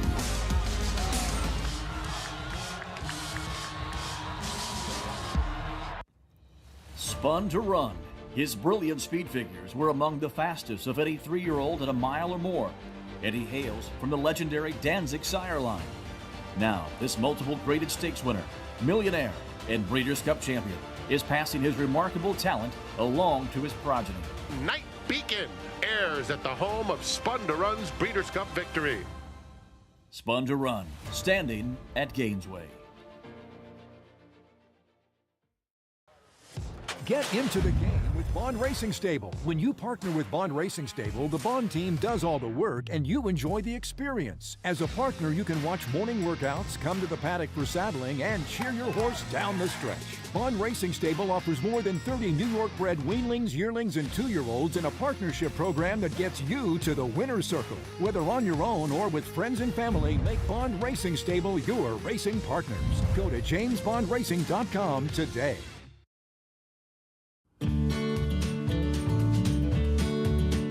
Nestled behind the gates of Hillendale Farm at Alapa, you can find a cabin-like 5,000 square foot home called the Treehouse. It's a new one-of-a-kind getaway destination located in the heart of horse country. The home offers hewn beams, flooring made from lumber harvested from Maker's Mark's original rickhouse. A room with vintage horse saddles, the collection includes one that belonged to the king of rock and roll himself, Elvis Presley. You can enjoy a drink or a meal on the back screened porch or one of 4 decks that overlook the tranquil Stoner Creek. Upon request, reservations can be purchased to experience an inside look of a working thoroughbred farm with a tour of Hillendale. The Treehouse now offers a unique place to stay on the grounds that house the famed Kentucky Stallion Station and Thoroughbred Nursery of Hillendale at Alapa. Back with you on our Sunday coverage of America's Day at the Races is brought to you in part by Hillendale at Alapa. More action coming up from Oaklawn, but the action that was fast and furious on the road to that first Saturday in May as we welcome Sarah El Badwi inside from the cold, reporting now on the desk, stepping in for Andy Serling here. We looked at the withers. Got your thoughts as well. We're going to look at the Holy Bull and, of course, that Robert B. Lewis with the Breeders' Cup Juvenile winner coming back. Burnham Square had to go to Plan B after things did not go great out of the gate. Well, it seems as though Ian Wilkes really believes that this horse runs so differently and so much more professionally with the blinkers on, and I think that was on display right here as we saw your eventual favorite, I believe that we're going with Tappan Street, ended up finishing second here for Brad Cox after being forward, but this was a big performance to come from as far back as he did. Hot pace or not, it seems as though he's one to watch moving forwards, and he earned a 90 Beyer speed figure for this effort, going off at 4-1, 2 starts, 2 wins. We'll see what ends up happening going forwards, but Connections have a right to be excited, as the others do that had their horses run well in these Derby preps over the weekend. Only his 4th career start, and progression every single time out. Absolutely, you got a horse that wins a Derby prep, you are beyond excited. And Burnham Square, we'll find out what we get going forward, but that was impressive from this horse. Meanwhile, so much attention of all these 3 preps really kind of focused out of the West Coast. Bob Baffert back eligible to be part of this Kentucky Derby again, loaded with 3-year-old talent as usual, including the Breeders' Cup Juvenile winner. There were questions about that performance. Did he put him to rest here? Yes and no. We knew this horse has ability. We know that he's fast. We know he's capable of showing good early speed. But when you are a trainer that has 3 horses in a race, you don't want to cancel out your own chances. So Citizen Bull, he was sent to the front and didn't really face any other challengers on the front end. He ran a fast race. He earned a 98, I believe, Beyer speed figure for this effort. And it's good to see him come back with a performance like that after having some time off since his Breeders' Cup Juvenile win. I want to see what he does when someone tests him on the front end, and that's something we have yet to see over his last couple of starts. It's going to happen eventually, but for now, he's one of the fastest, if not the fastest horse on that Kentucky Derby trail. 4 for 5 lifetime, his only defeat in start number 2 of his career, which was his grade 1 debut as well. There's your Derby prep winners from yesterday. Captain Cook here in New York, Citizen Bull we just showed you, the Breeders' Cup Juvenile winner, coming back with an impressive 3-year-old return for Bob Baffert, and then Burnham Square for Ian Wilkes in the Holy Bull. Let's bring in JK here, and of this trio. Jonathan, who impressed you the most? Yeah, I mean, I was impressed with Burnham Square. We kind of know who Citizen Bull is, and he ran well enough. But Burnham Square is one of those horses where when trainers don't typically do something and then they do it, it grabs my attention from the horse. Ian Wilkes, not a guy who wins a ton with first-time starters, not a guy that wins a lot impressively with young horses. And he did in that maiden race on December 28th. Ran off the screen, basically, winning by 9. Had my attention there. And then the way that this horse just kind of circled the field and ran on and got another impressive speed figure shows me that this son of Liam's Map really does have a chance to continue to train on. Ian Wilkes knows his way around a good horse. He doesn't have a lot that start off early in their career being, superstars. And Burnham Square feels like one who's just progressing in the right direction. Look, I haven't seen a horse yet that really grabs me and says, oh, this horse is going to win the Derby. But I do think that there's horses that are progressing in the right direction, and I certainly think this son of Liam's Map is one of them. Whenever you talk Ian Wilkes, you always think back to Carl Navsger. He spent so many years as a top assistant to him. Of course, Street Sense among the many incredible runners from that barn. And here's a look at the new Derby leaderboard updated. Citizen Bull on top, as you expect. Speed King for Ron Moquette sitting there in second. This is going to change, obviously, a ton as we continue to have these preps going forward. But some new names. It's exciting to see them on that list, like Captain Cook from here in New York. It's just crazy to see how much the board can change over a couple of Derby preps where we do have the biggest point races still yet to come. And there are plenty of horses who aren't on that list yet at all that we will see take prominent spots moving forwards. Back to live action, race 8 next, approaching the 5-minute mark to post here for this 8th at Oaklawn. Allowance race, non-winners at 3 life, 6 furlong sprint coming up in this spot as you get a look at the current odds. The 9 outside, current favorite, that's Wendelson. Pretty quick return. I felt like I just called this horse's name a few days ago, and I did. Ran on January 23rd. We'll take a look at that one in a moment. We start with Excitable Boy. He was coming off a little bit of a freshening last time, caught an off track 62-1 last time. You're getting a much shorter price today. Huge price next door on Run Jalen Run. Ran into Attaché in his last couple of starts. Will need to improve off of those at this class level. Time for Truth. Ron Moquette looking to get another one today. And a decent field that this one was in last time out. Big price there, 18-1. Get speed with this one. Will you get anything else? That is the question. I don't really see him as a win candidate, but definitely a pace player. 20-1, Drew Mania, Manny Esquivel. He's been a big price over his last 2 starts, and makes sense that he has won yet again. For the barn who trains Cole Battle. Winner on that series there for 3-year-olds in Hot Springs. Easy Action goes by Lindsay Schultz, and here's Nasty Habit. This is one that makes a lot of sense coming in for Peter Miller. He's got to come in fresh off of that break, but has some fast numbers.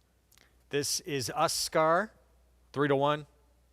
Still very lightly raced, but he's run very consistently and could be forward as well. Did you watch that show? I didn't. You cry if you watch it, apparently. You have to. There's no way around it. Wendelson, 8-5, the favorite. Yes, a short rest, as you mentioned. Will he get back to that performance 2 back, that 97 Beyer speed figure? He didn't run it last time, but that was a stakes group. All right, so Mig, quick comeback for Wendelson, and right now the 8-5 favorite. Yeah, really quick turnaround. But listen, Chris Hartman's a terrific horseman. He knows his horses. And looking at him physically, he looks like he's carrying good weight. And that's the first thing I look for when a horse is coming back off a short rest. How much did it affect him? Did it draw them up? I'm not seeing a horse drawn up at all with Wendelson. And this is an interesting horse, too, because of his versatility. He showed good speed last time. He ran on to be second, or dead heat for second. But he came from off the pace the time before. So I like horses that don't need a particular kind of trip. He does make a lot of sense, even with the quick turnaround. The 7, Nasty Habit, is the horse that I'm going to lean on here. I love the way this horse looks. Hasn't run since May at Pimlico. Returns as a gelding. But look at some of those works, particularly at San Luis Rey Downs. 3 quarters in 111. 5 furlongs in 59-2. Then they shipped to Oaklawn, and 2 nice maintenance moves. I like when all the heavy lifting's done, and then they just kind of keep a horse sweet, keep them where they need to be. This horse looks outstanding, Nasty Habit. I hope he stays around that 4-1 number because I think those odds are very attractive. And then the 8 horse makes sense as well. This is Uscar. I really looked outstanding in the warm-up for Jordan Blair. Liked his energy level, focus. You know, we talk about that, coiled up spring waiting to be released. He certainly had that look to him. I think the race really is all about the 3 outside runners. And the 7, Nasty Habit, just tick down to 7-2. Stay right there. I'm opening up my Naira Bets account. 7-2. We'll see if you get that price, Mig. Been a long time away for this horse. Let's take a look back. Haven't seen him since May of last year. And this was that last effort. It was a win on a wet track, muddy and sealed at Pimlico. It was, and this is a horse that he's had some fast races in the past, but this was a career best for him, and you got 6-1 this day. Peter Miller is having a sensational meet at Oaklawn so far, bringing in a lot of live runners from the West Coast, including Kales Angel, who we saw a couple of times, who will now get a little bit of a freshening after a good campaign to start things off early. He makes a lot of sense in here. He has one of the fastest races on his resume if you go back. Just a question of whether or not he comes in fresh, but he's one that has run well fresh before. Meanwhile, J.K. Wendelson, quick return, dropping out of a stakes race last time out against a horse who banishing looks like might be looking at graded stakes pretty soon. Yeah, look, I mean, Wendelson, I thought, if you look at the race 2 back, if he runs that race, he absolutely wins this one. But I thought, even looking back at his race last time, he's so close in terms of taking that next step into like serious types of, like, not serious, but like into serious grade 3 type stakes company. And if he runs this performance, it's just going to be tough for these other horses to beat him. I thought the 8, This Is Oscar, makes sense, but his price at like 3-1 versus what you're going to get from Wendelson here, I think it's hard to kind of go away. You're also going to get Lasix back for Wendelson. He didn't have Lasix last time when he ran in that stake race, but now that he's back into this spot, he gets to use Lasix again. I just think it, as close as the prices are, I think Wendelson is going to be tough in here. Yeah, public seems to agree. Meanwhile, there's the one next door. This is Oscar, who, aside from that turf race, this horse has run just incredibly consistent and incredibly good every single time on the dirt. It's remarkable. Sloppy sealed track, muddy sealed, fast main track, whatever the case may be and whatever the competition may be, to be running basically the same number each time, 82s or 84 last time for his Beyer speed figures. And he just seems to be that type that shows up. And while he finished 6th in that most recent start, he was still running the same number. He was still involved early. And that's a field that has a little bit of back class as well. We were originally talking about a horse that finished 2nd in there, like Glengarry, as being one on the very early stages of the Triple Crown Trail. Mollystown was a very exciting 2-year-old at one point, so it's not as though he was running 6th against a bunch of horses that aren't good, solid types themselves. So there's a lot to like about this one, and it just seems like you know what you're going to get. Meanwhile, for Mig, the price, he's not getting 7-2, at least not right now. 3-1. We'll see if that goes any shorter as the 7 rolls through the screen right there. And coming off that long time away, the horse has shown speed before, probably going to fire out of there pretty fresh and be aggressive early, I would think. And I would think that he has a little bit more stamina and staying power than your number 4 horse at 55-1, Ravenstown.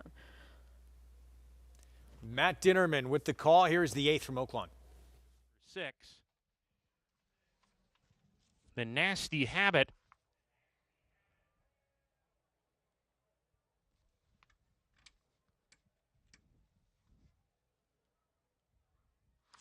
Ravenstown coming up to the gate.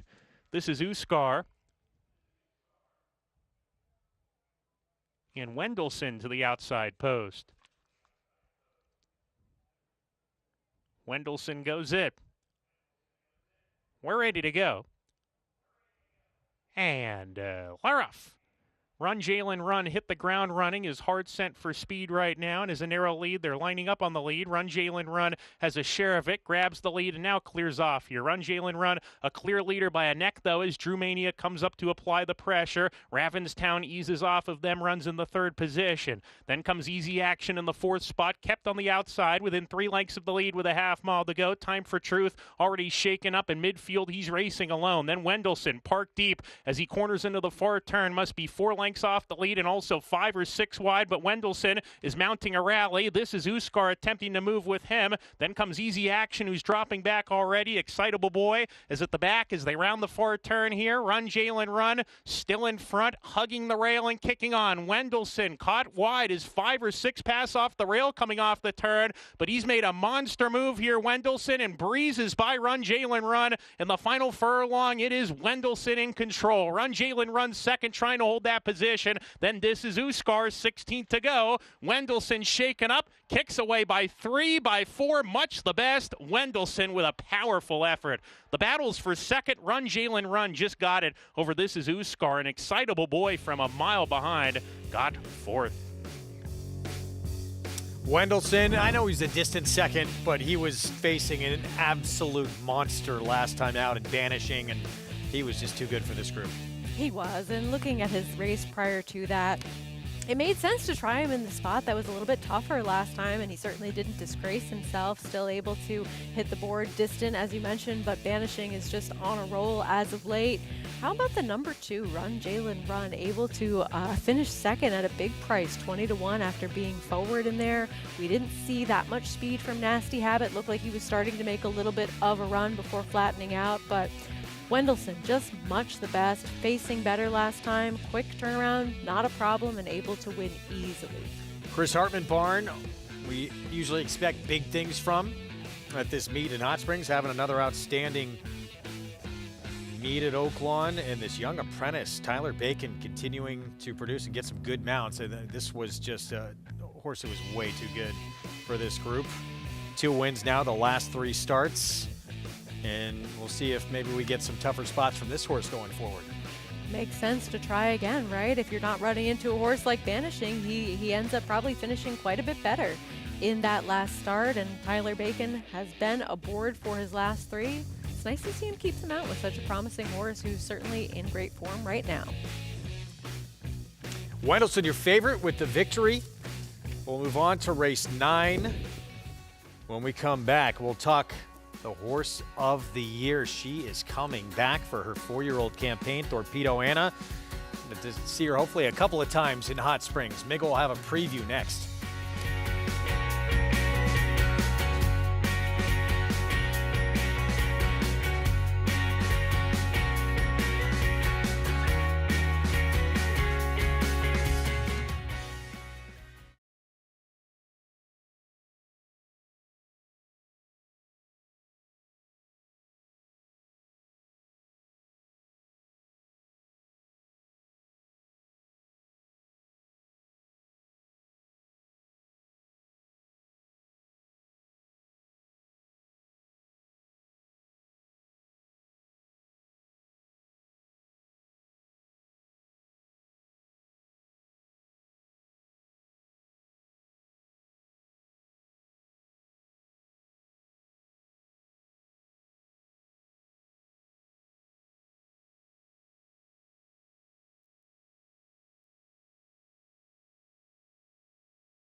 Back with you on our Sunday coverage.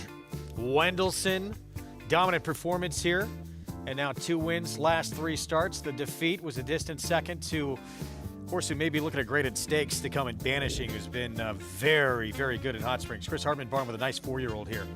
He's exciting, and he's shown that he's able to be very versatile and very amicable to come back and run his race after not that much time away. And he got a great trip in here. He was able to stay in the clear, and you could just see Tyler Bacon very confident in this horse, not really setting him down until just a moment ago, and he won very convincingly. And not a ton of horses coming from the back. I thought that your second place finisher was very game at a big price, but Wendelson, much the best for this group. Quick return, not a problem. 20-1 shot underneath. And then this is Escar completes that trifecta. This young apprentice getting big opportunities from D. Wayne Lucas. Now for the Chris Hartman Barn. Let's go to Mig. Yeah, thanks, Greg. And Tyler's riding for the right people because he's riding the right way.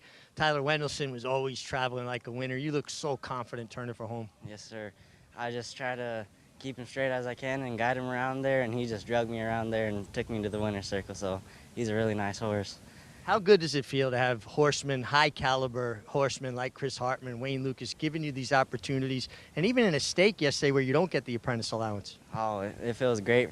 It's an honor to ride for the guys, and just glad they're giving me the opportunity to ride their nice horses and try to keep doing as best as I can. You've really kind of made your way and established yourself in a really good jockey colony here. What's the reception been like by the older riders in the room? They're always helping me out, you know. Even if I win the race, they'll tell me how I could do better and make sure they tell me I switch sticks and stuff like that, so they're real good people here. And, you know, that's one thing I've noticed since I really started watching you ride. It really feels to me like you're starting to see a race clearly, and that happens for every young rider. At one point, things almost slow down. Have you felt like that here? Yes, sir. Yes, sir. I just trying to win as much races as I can and keep the trainers happy, you know, so I can get some more mounts. Well, you're doing a great job. Keep it up. I look forward to talking to you more during the meet. Thank you, boss. I appreciate it. Guys, face of a choir boy, heart of a lion. And how about that? I mean, incredibly young rider, just getting started out, getting these big opportunities, riding for D. Wayne Lucas in a Triple Crown prep. I mean, it's got to be an incredible experience for Tyler Bacon, learning a lot really fast.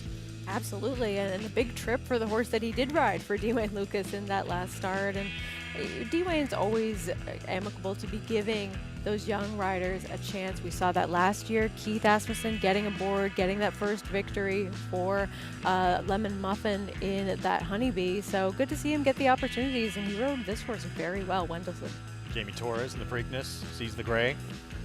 Another great example. Yep. 12-5 maiden claiming race to close things out. 6 furlong sprint. And this for 3-year-olds in a Miyagi. Wax on, wax off from that outside post. Of Latruska fame with Fausto Gutierrez, who was her trainer, a horse that was very successful at Oaklawn, but really was able to take her show on the road everywhere. And I think it was her last victory that ended up happening right there at Oaklawn in that Apple Blossom a couple of years ago. So he's your current favorite, 9-5, but this is a competitive group, and it's hard to really have a ton of confidence in any of these moving into this last race. It's wide open. She was really the story of the sport this past year, and as a result, she earned Horse of the Year honors. Torpedo Anna capped off her incredible season with a win in the Breeders' Cup Distaff, and now she is not just back for her 4-year-old campaign, she's rolling back through where it all started in Hot Springs, being pointed to that Azeri Grade 2 in a prep for the Apple Blossom. That'll be her 2025 debut. Not often that we get to see the Horse of the Year come back for another campaign. So that is what we're going to get this year, and it's going to be a treat for horse racing fans. It is. It's just nice to see a lot of the horses that were strong, competitive 3-year-olds come back for 4-year-old seasons, and we look to have a good older horse division going forwards, but she's the highlight of that for sure. So Mig, obviously so much excitement with her coming back. What are we going to get? A bigger, better version of Torpedo Anna? That would be awfully scary. Yeah, that is a scary prospect, and I'm pretty sure we will. I was talking with Ray Briner just a day or so ago about Torpedo Anna, and she's going to ship in here a few weeks before that Azeri and finish her preparation for it right here at Oaklawn Park. And this is where she kicked off that Horse of the Year campaign, a 3-year-old filly doing that. She was the most consistent top-level performer last year. And I'm really excited to see her here. I can't wait to see her train in the mornings. And I'll give you a better idea if I think I see a bigger, stronger version, which you would have to believe that would be the case. And then, of course, on to her main goal for this meet anyway, the Apple Blossom. And, you know, we're so fortunate as people that cover racing and at the heart of it, racing fans, that we're going to get to see so many of these good 3-year-olds return at 4, and particularly your Horse of the Year, Torpedo Anna. So exciting, so good for the game just to have her back. Return for this 4-year-old campaign. Look at some key dates remaining. Rebel, next stop on that road to the first Saturday in May on February 22nd. And then we'll see Torpedo Anna, if all goes well, March 8th in that Azeri in the prep for the Apple Blossom. How many horses do you think line up against her? No idea. I would think just being in the race with her would be an honor. So maybe we could get a few. I mean, the purse is great, so even if you end up running second, it's something that's worth taking a look at, and you never know how horses are going to come back in their 4-year-old season, but certainly we're all looking forward to seeing what she can do as an older, potentially improved type of horse. Finale coming up. We're going to learn about a new barn you may not have heard of. Former assistant, speaking of D. Wayne Lucas, former assistant to the coach and a Dallas Stewart, Jade Cunningham. First career win. Came at this meet last year with a $71 winner. We'll have a big long shot ahead.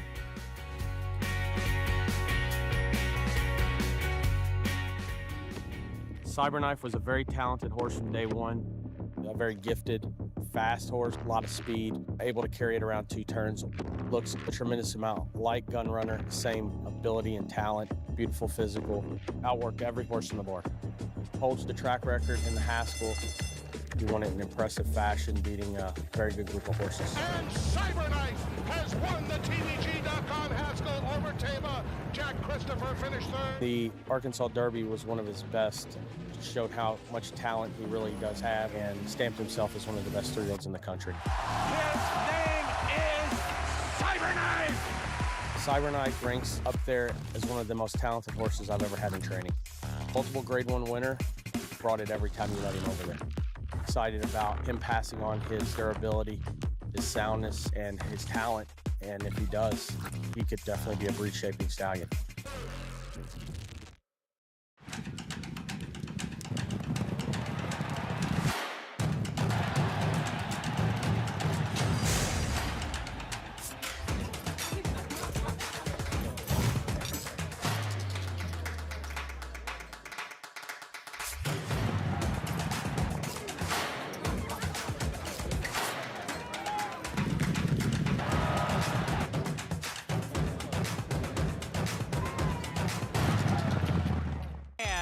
They're off at the Naira Bench Haskell. In the Belmont Stakes at Saratoga. Dornock setting up moderate pace, 3/4 of a length ahead. As the field turns for home.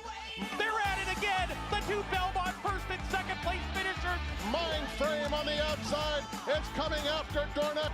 Dornock wins the Haskell. It will be Dornock to win the Belmont Stakes.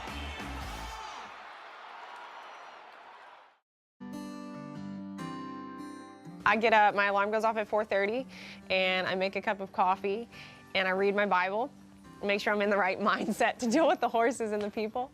And then I jump on my first one and jog or gallop or work, whatever I'm doing. Danny Pish is the trainer who got me started. It was in Texas, and I hot walked and, you know, all that stuff. My mom ended up marrying a jockey, and then eventually he started letting me gallop, and I was like, this is so much fun!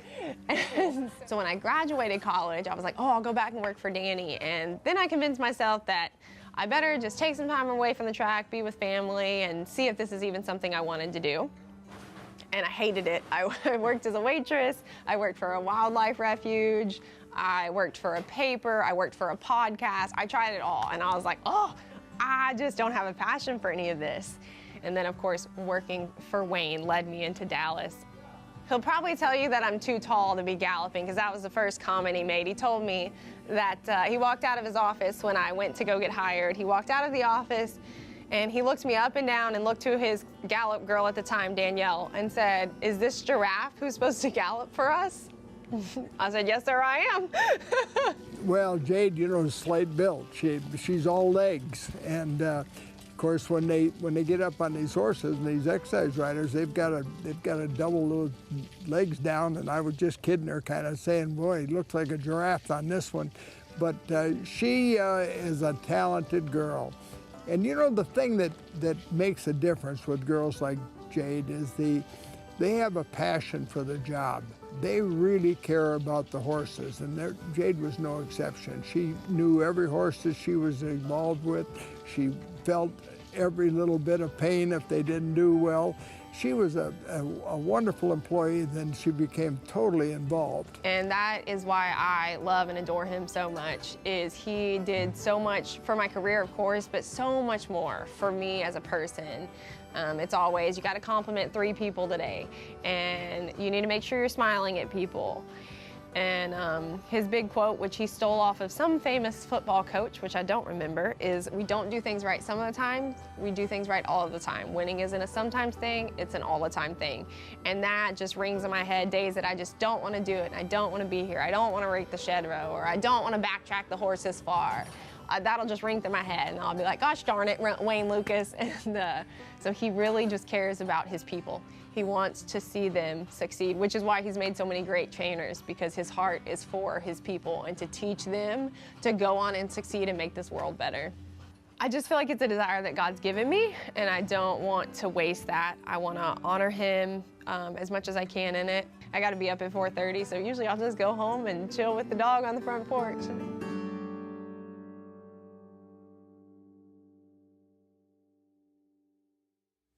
There's Jade Cunningham and her runner Chasen Chaffin coming up. There's been no greater developer of trainers probably in the history of the sport than D. Wayne Lukas, and continuing to do that still.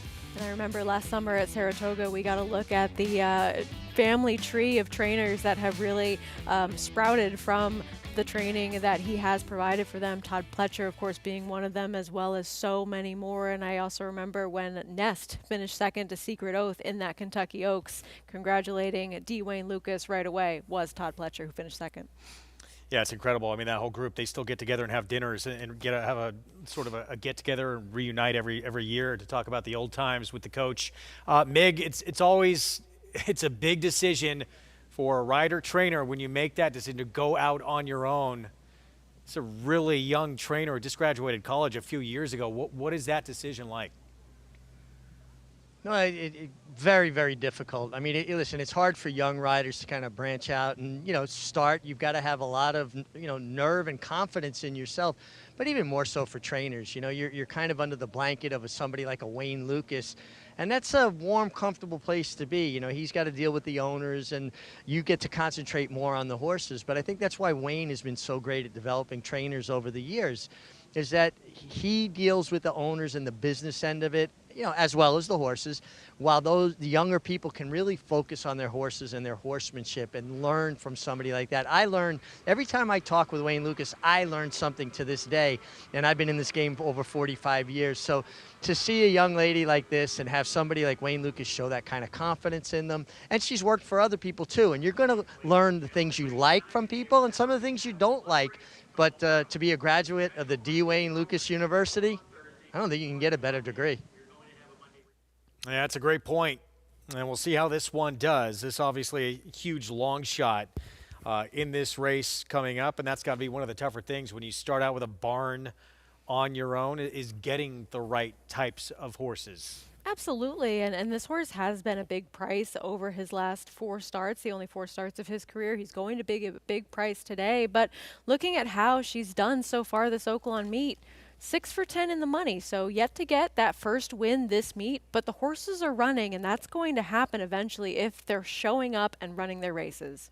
Meanwhile, it looks like they all in this race got to beat Miyagi, who is your slight second choice right now. That horse, the 1, has become your favorite. Moolah from the inside, Steve Asmussen barn, and a son of Uncle Mo. He'll have his son Keith aboard when we come back.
If you walk around the Oaklawn backstretch, you'll notice that the barns don't have numbers. The barns instead are named in honor of horses significant to Oaklawn's rich history. Here come two champions, side by side. Heavenly Prize to the outside and Cassiana right there. And Zenyatta flies to the lead in the middle of the track. And it's Marty Jones, one step forward to Kentucky, and one giant step to $5 million. It's time to make some memories.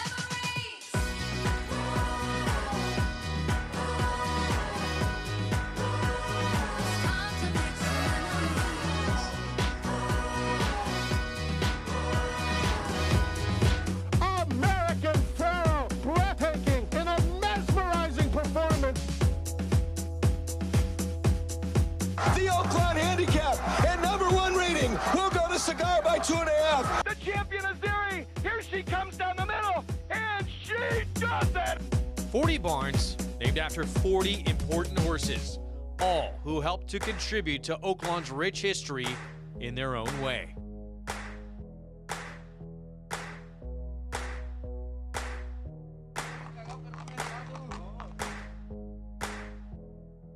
Curlin is going to decimate this field, winning the Arkansas Derby by 9 lengths.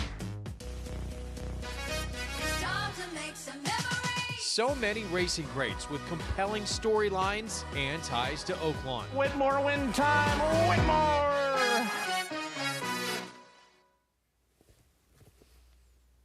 I love that they do that out there in Hot Springs and remember some of the great runners of the past, honoring them with their names on the barns, including the most recently named one of Whitmore, Breeders' Cup Sprint winner for Ron Moquett.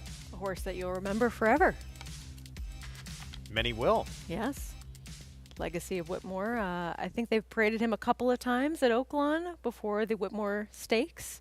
Seems to be certainly one that is extremely popular. I would say maybe the most popular horse that we still get to take a look at that's retired at Oaklawn. Oh, certainly at Oaklawn, yeah, no question. And two, we brought up, a little earlier, a horse that was on, in the Triple Crown preps for Ron Moquett, and then eventually found out, he was an incredible sprinter. Here is Moolah, Steve Asmussen. Really just tossed the last race, squeezed off slow, wet track. The Grand Dam is actually Leslie's Lady. Dam of Into Mischief, Beholder, and Mendelssohn. The Queen's King, Kelsey Har rides. Big price and would need to improve significantly. Here's Enigma Code Ron Moquett, speaking of. Well, did take a step forward in that last start from the debut at least.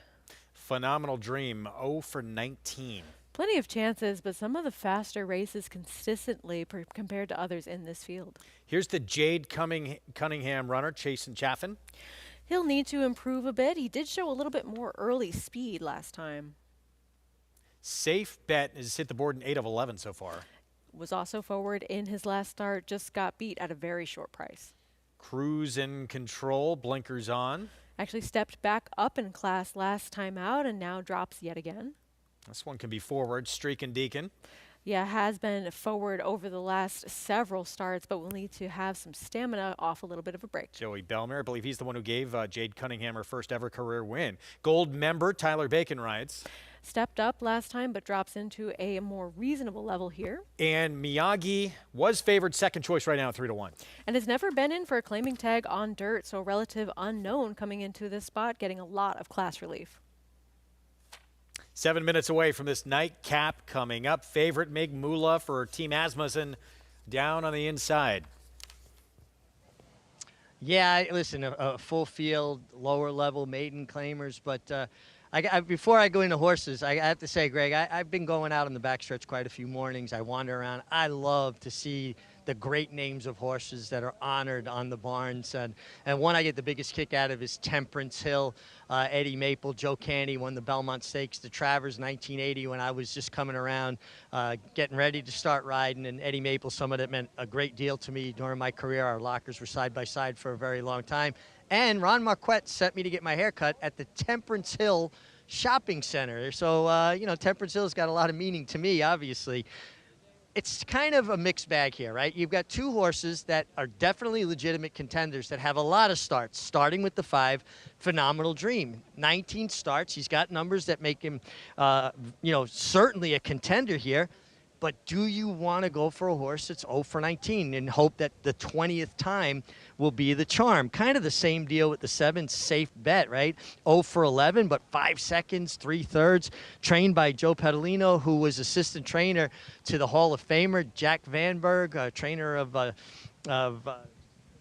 excuse me, I'm losing the name of the horse right now that he won the Kentucky Derby with many years ago. You guys look that up while I continue to talk. Or do you want to go with the lightly raced Moolah, 1 start, well-bred, looks great from the Asmussen barn, or the 11 Miyagi, who 2 starts on the dirt were good, now drops in, like Sarah was saying, for the lowest level ever starting in the dirt. You get a 10-pound Apprentice aboard. So to me, it's between, do we get the money with Moolah, or is it wax on, wax off with Miyagi?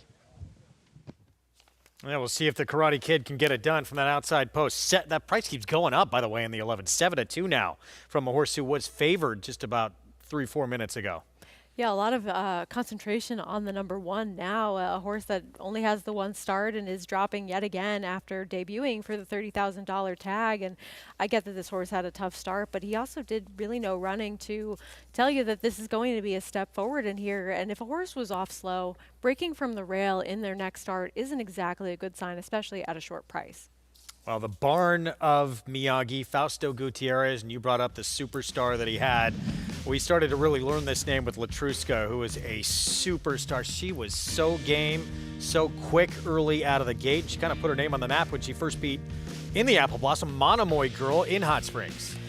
Yeah, this is kind of the race that you see the passing of the torch of who takes over as the lead distafer, and this was her at this time, defeating Clairiere, defeating Cece, who had run very well in years prior, and this was, I believe, her last victory, but she always would show up with that blazing early speed and have so much stamina to keep going if she was unchallenged early. And sometimes even if she was challenged early, you could usually rely on her to have something left for the end. Just an incredible career for her, and the longevity that she was able to really consistently be performing at the top level was incredible. 2-time Apple Blossom winner, and Rat Ortiz Jr. fit her like a glove. JK, I'm sure you have fond memories. I hope you do, or unless she gave you some tough beats.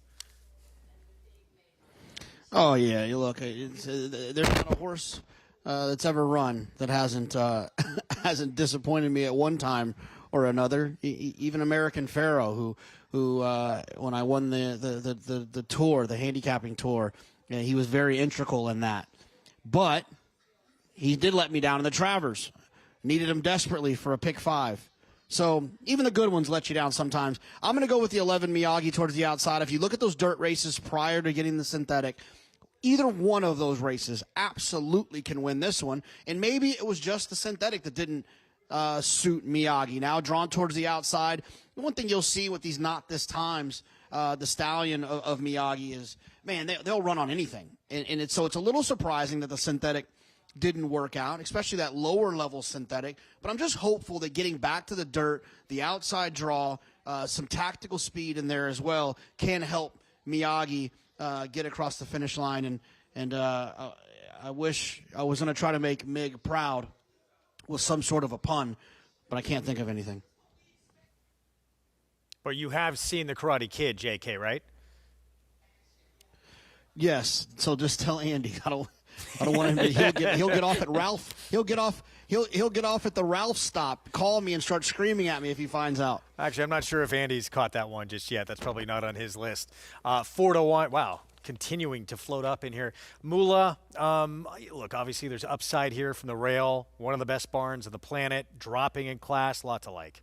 Yeah, absolutely. But you also have to think, look, this horse has pedigree. They paid $335,000 for this one. Son of the late Uncle Mo, leading back to the famous broodmare Leslie's Lady, who was so productive. We've seen that line really continue through into Mischief. If they thought this horse was going to be competitive in Maiden Special Weight Company, don't you think he would have been in there? So the spot he was in first time out probably was where he belonged based on what he was showing, his connections in the morning, and then taking yet another drop in here. This might just be the level of competition where he can be most effective, but the short price he is right now, I get it. The upside, tough trip last time out, but he also just hasn't really done anything on the racetrack as of yet. And he hasn't done anything, but he hasn't not done anything either. I mean, debut, not really worried about. He's never had a fast track. But I mean, obviously the horse has shown that he doesn't have a lot of ability in the morning to be here anyway. But he probably is where he belongs. Yeah, and Steve Asmussen is not the winningest trainer in North America by not putting horses in the spots where they can be most effective. What about Safe Bet, the 7 here? This is start number 12 coming up, and we'll see if that Remington form can translate here. He's actually had some good efforts, and it looked like might be a much more promising horse some time ago at Oaklawn. This is a 6-year-old now trying to get that first win. Yeah, I mean, look, he's had the 11 starts. He hasn't won yet, but he was a very short price over his last 2 races, especially last time when he finished second. I just thought that he had every shot to go by, and just kind of the line hung late is extremely accurate here, as he got right up to your eventual winner and just did not want to go past. So does he have the numbers coming in? Yes, absolutely. Could he win? But he just doesn't seem to want to pass by other horses. I mean, at one point, he was extremely competitive in maiden special weights, including here at Oaklawn, but times have changed for him. Now 6 years old. You don't often see 6-year-olds in maiden races. See what happens here. Lightly raced. Obviously, a lot of stops and starts with him. Well, I will say, if you do like him, you know that you're going to get a consistent effort in all likelihood, and he's not the same short price that he has been over the last couple of starts, at least not right now. And I guess if you do like him, you're getting a fair price, because the others that are shorter prices and being bet in this spot, they're relatively unknown going into this race. And at least he has a little bit more recency, and he has some numbers that absolutely fit. The 10 could be really tough in here. Tyler Bacon, we just heard from him after a win in an interview with Mig. Young man who seems to have a very bright future, and this horse facing by far the easiest, and there's the 10 in the picture, that he has ever faced. Yeah, I mean, 76-1 last time, sure, but facing maiden special weight company, this is a massive drop in class for him. He hasn't been in for lower than $50,000, so certainly getting the class relief that he probably needs, and this is the one that is the fair price. I think that if you like him, getting that big drop down. For the Todd Jordan barn. Favorite, though, Moolah. Start number 2, Steve Asmussen barn. Son Keith rides from the rail. Set for the nightcap from Hot Springs. Let's go to Matt Dinnerman. Phenomenal Dream. Close position at number 5.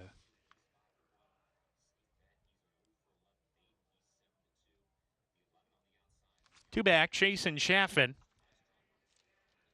Into the outside post, Miyagi. Here's Miyagi coming up. We're ready to go. And clear off in the nightcap. Good start for all the runners in the race. Safe Bet, Prominent isn't going to the front, though. Gold Member has speed. The Queen's King also in the mix as well. Enigma Code moving up to claim the 3rd position, but Gold Member has the lead clearly and clears off a length and a half. The Queen's King 2nd, Enigma Code alongside. Then comes Streak and Deacon. Miyagi has been passed now by Moolah to the inside. He's within 5 lengths of the lead. Another gap of 2 to Chase and Chaffin. Phenomenal Dream and Cruising Control at the back as they go into the 4th turn. Gold Member and Tyler Bacon sizzling on the lead. 21 and 4/5 seconds that first quarter mile, and Gold Member has opened up 6 lengths with 5/16 to go. This is a very fast opening quarter for this dirt track here at Oaklawn. Can he keep going? Coming to the top of the stretch, it's Gold Member with a 5-length lead. Streak and Deacon chasing in 2nd. The Queen's King is 3rd. Far outside, Safe Bet mounting a rally with about a furlong to go. Gold Member is still well ahead. The margin's 4. Now it's 3. Safe Bet coming on the scene.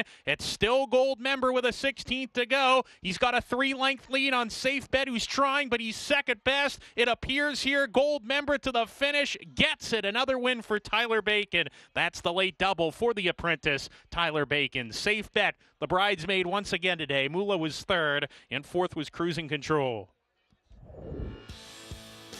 Big drop in class for the 10. It showed speed against much better company. Looked like he'd be tough in here and winds up going off the 5-2 favorite. Well, I guess everyone listened to what you had to say, Greg, making some good points about this one. Taking a big drop in class, ends up getting hammered at the windows late and goes off your favorite, as you mentioned. Safe Bet coming on late, and it looked as though a horse that has the propensity to not want to pass, that he wasn't going to get anywhere near this winner who was just facing much easier company than he had been, and sizzling opening quarter or not, I mean, especially for the level. He never really looked like he was stopping. It didn't look like he was tiring completely to where he would be coming back that much to the rest. He just ran them off their feet. Gold member the win. Safe Bet did make up ground late, but could not get to him. So 0 for 12 now for that 6-year-old. Has to settle for the 6th runner-up finish in 12 career starts. It's Gold member who graduates here in career start number 8. Todd Jordan Barn, who owns this one as well. And young Tyler Bacon, late double for him. He racks up another victory here. We'll have these prices for you when we come back. Card in the books in Hot Springs. Stay with us for prices and more right after this.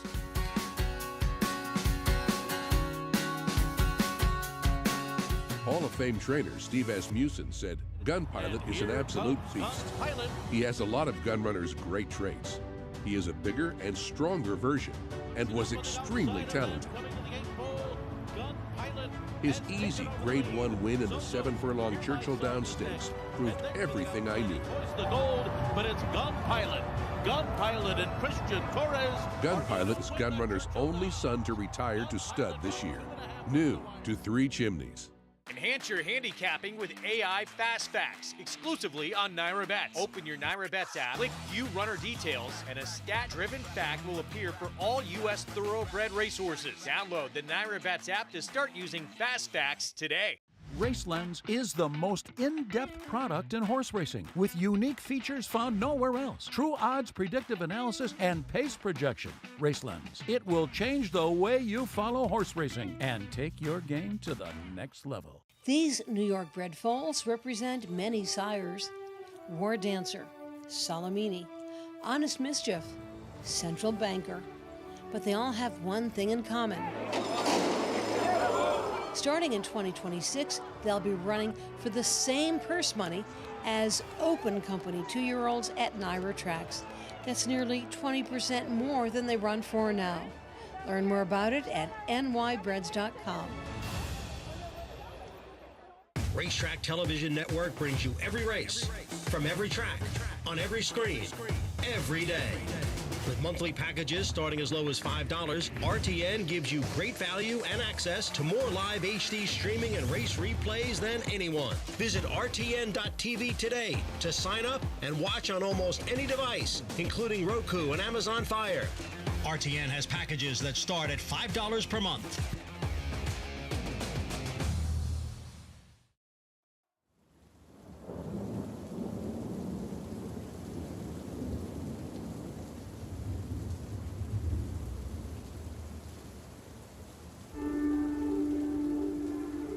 Spendthrift Farm, a name synonymous with greatness through much of the 1900s, suddenly found itself in a new millennium and weathering a storm.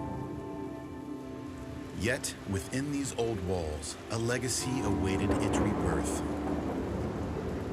In 2004, a new chapter began. A visionary with a passion for horses and a respect for history saw this farm's potential. As the first rays of morning light touched these hallowed pastures, the stroke of a pen breathed life back into Spendthrift. What followed was nothing short of a revival, a resurrection of tradition and excellence. Malibu Moon, now etched in history, returned home to usher in a new dawn for Spendthrift's once proud stallion operation. Spendthrift was not just back, it was reborn. 2013 marked a watershed moment in the rebuild of Spendthrift as the farm was again home to a Kentucky Derby sire.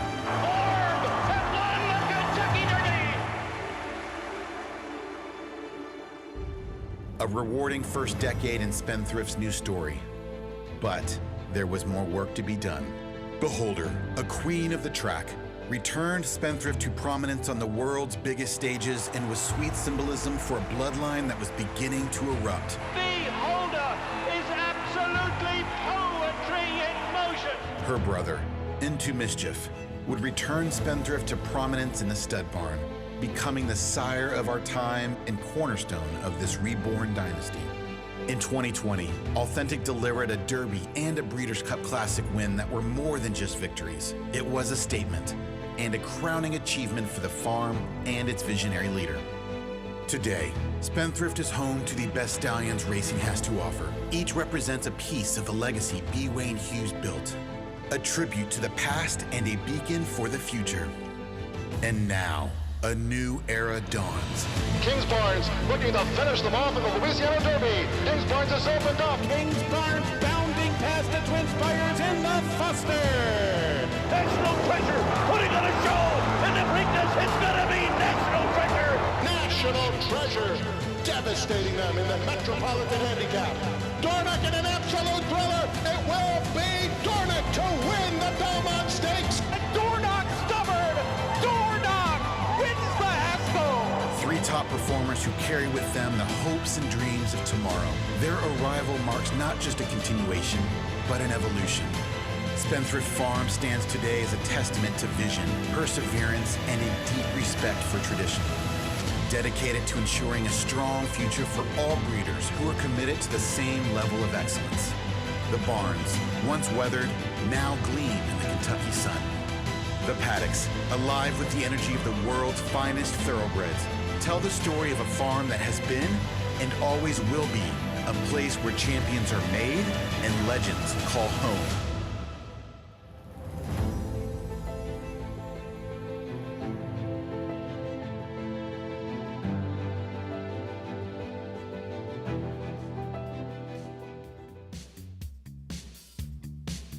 Back on our Fox Sports 2 coverage, and nightcap in the books in Hot Springs Gold member dropped down in class. Todd Jordan Barn, young Tyler Bacon takes the last two on the card.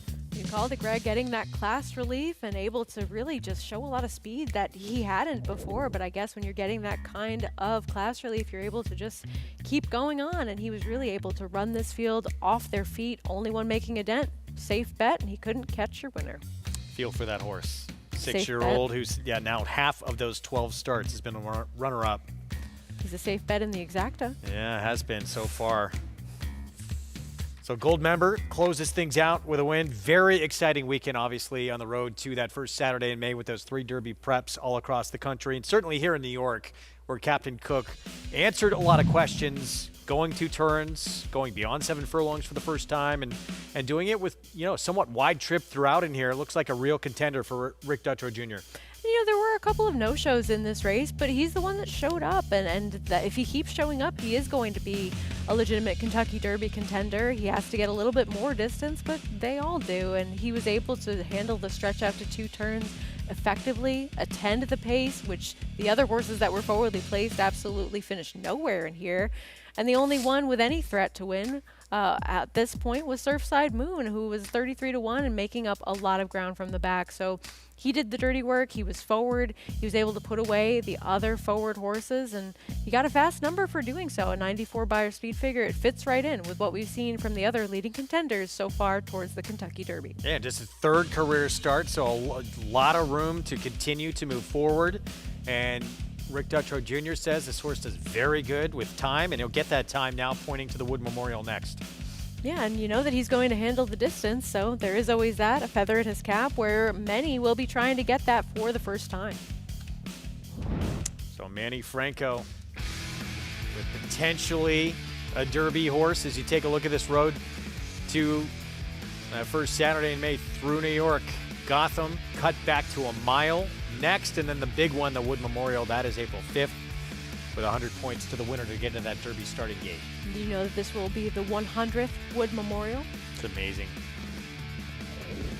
And we could have an exceptional field lining up for it, too. It's going to be fun with what we've seen to this point so far in New York.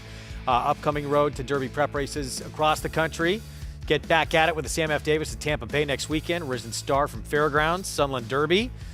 You never know where a Derby winner is going to come from, as we've seen the last few years. I can't rule out any of these preps. We might see a future star coming up in the next few weeks. Hope you enjoyed it. We're back with you next Friday, 3 Eastern start time on Fox Sports. Captain Cook looked like the real deal in his graded stakes debut. First time against winners. Impressive on the stretch out for Rick Dutrow Jr. The Holy Bull, Burnham Square. Ian Wilkes as a horse will continue along that road to the first Saturday in May, and the Breeders' Cup Juvenile winner out on the West Coast for Bob Baffert. Citizen Bull comes back a winner in his 3-year-old return.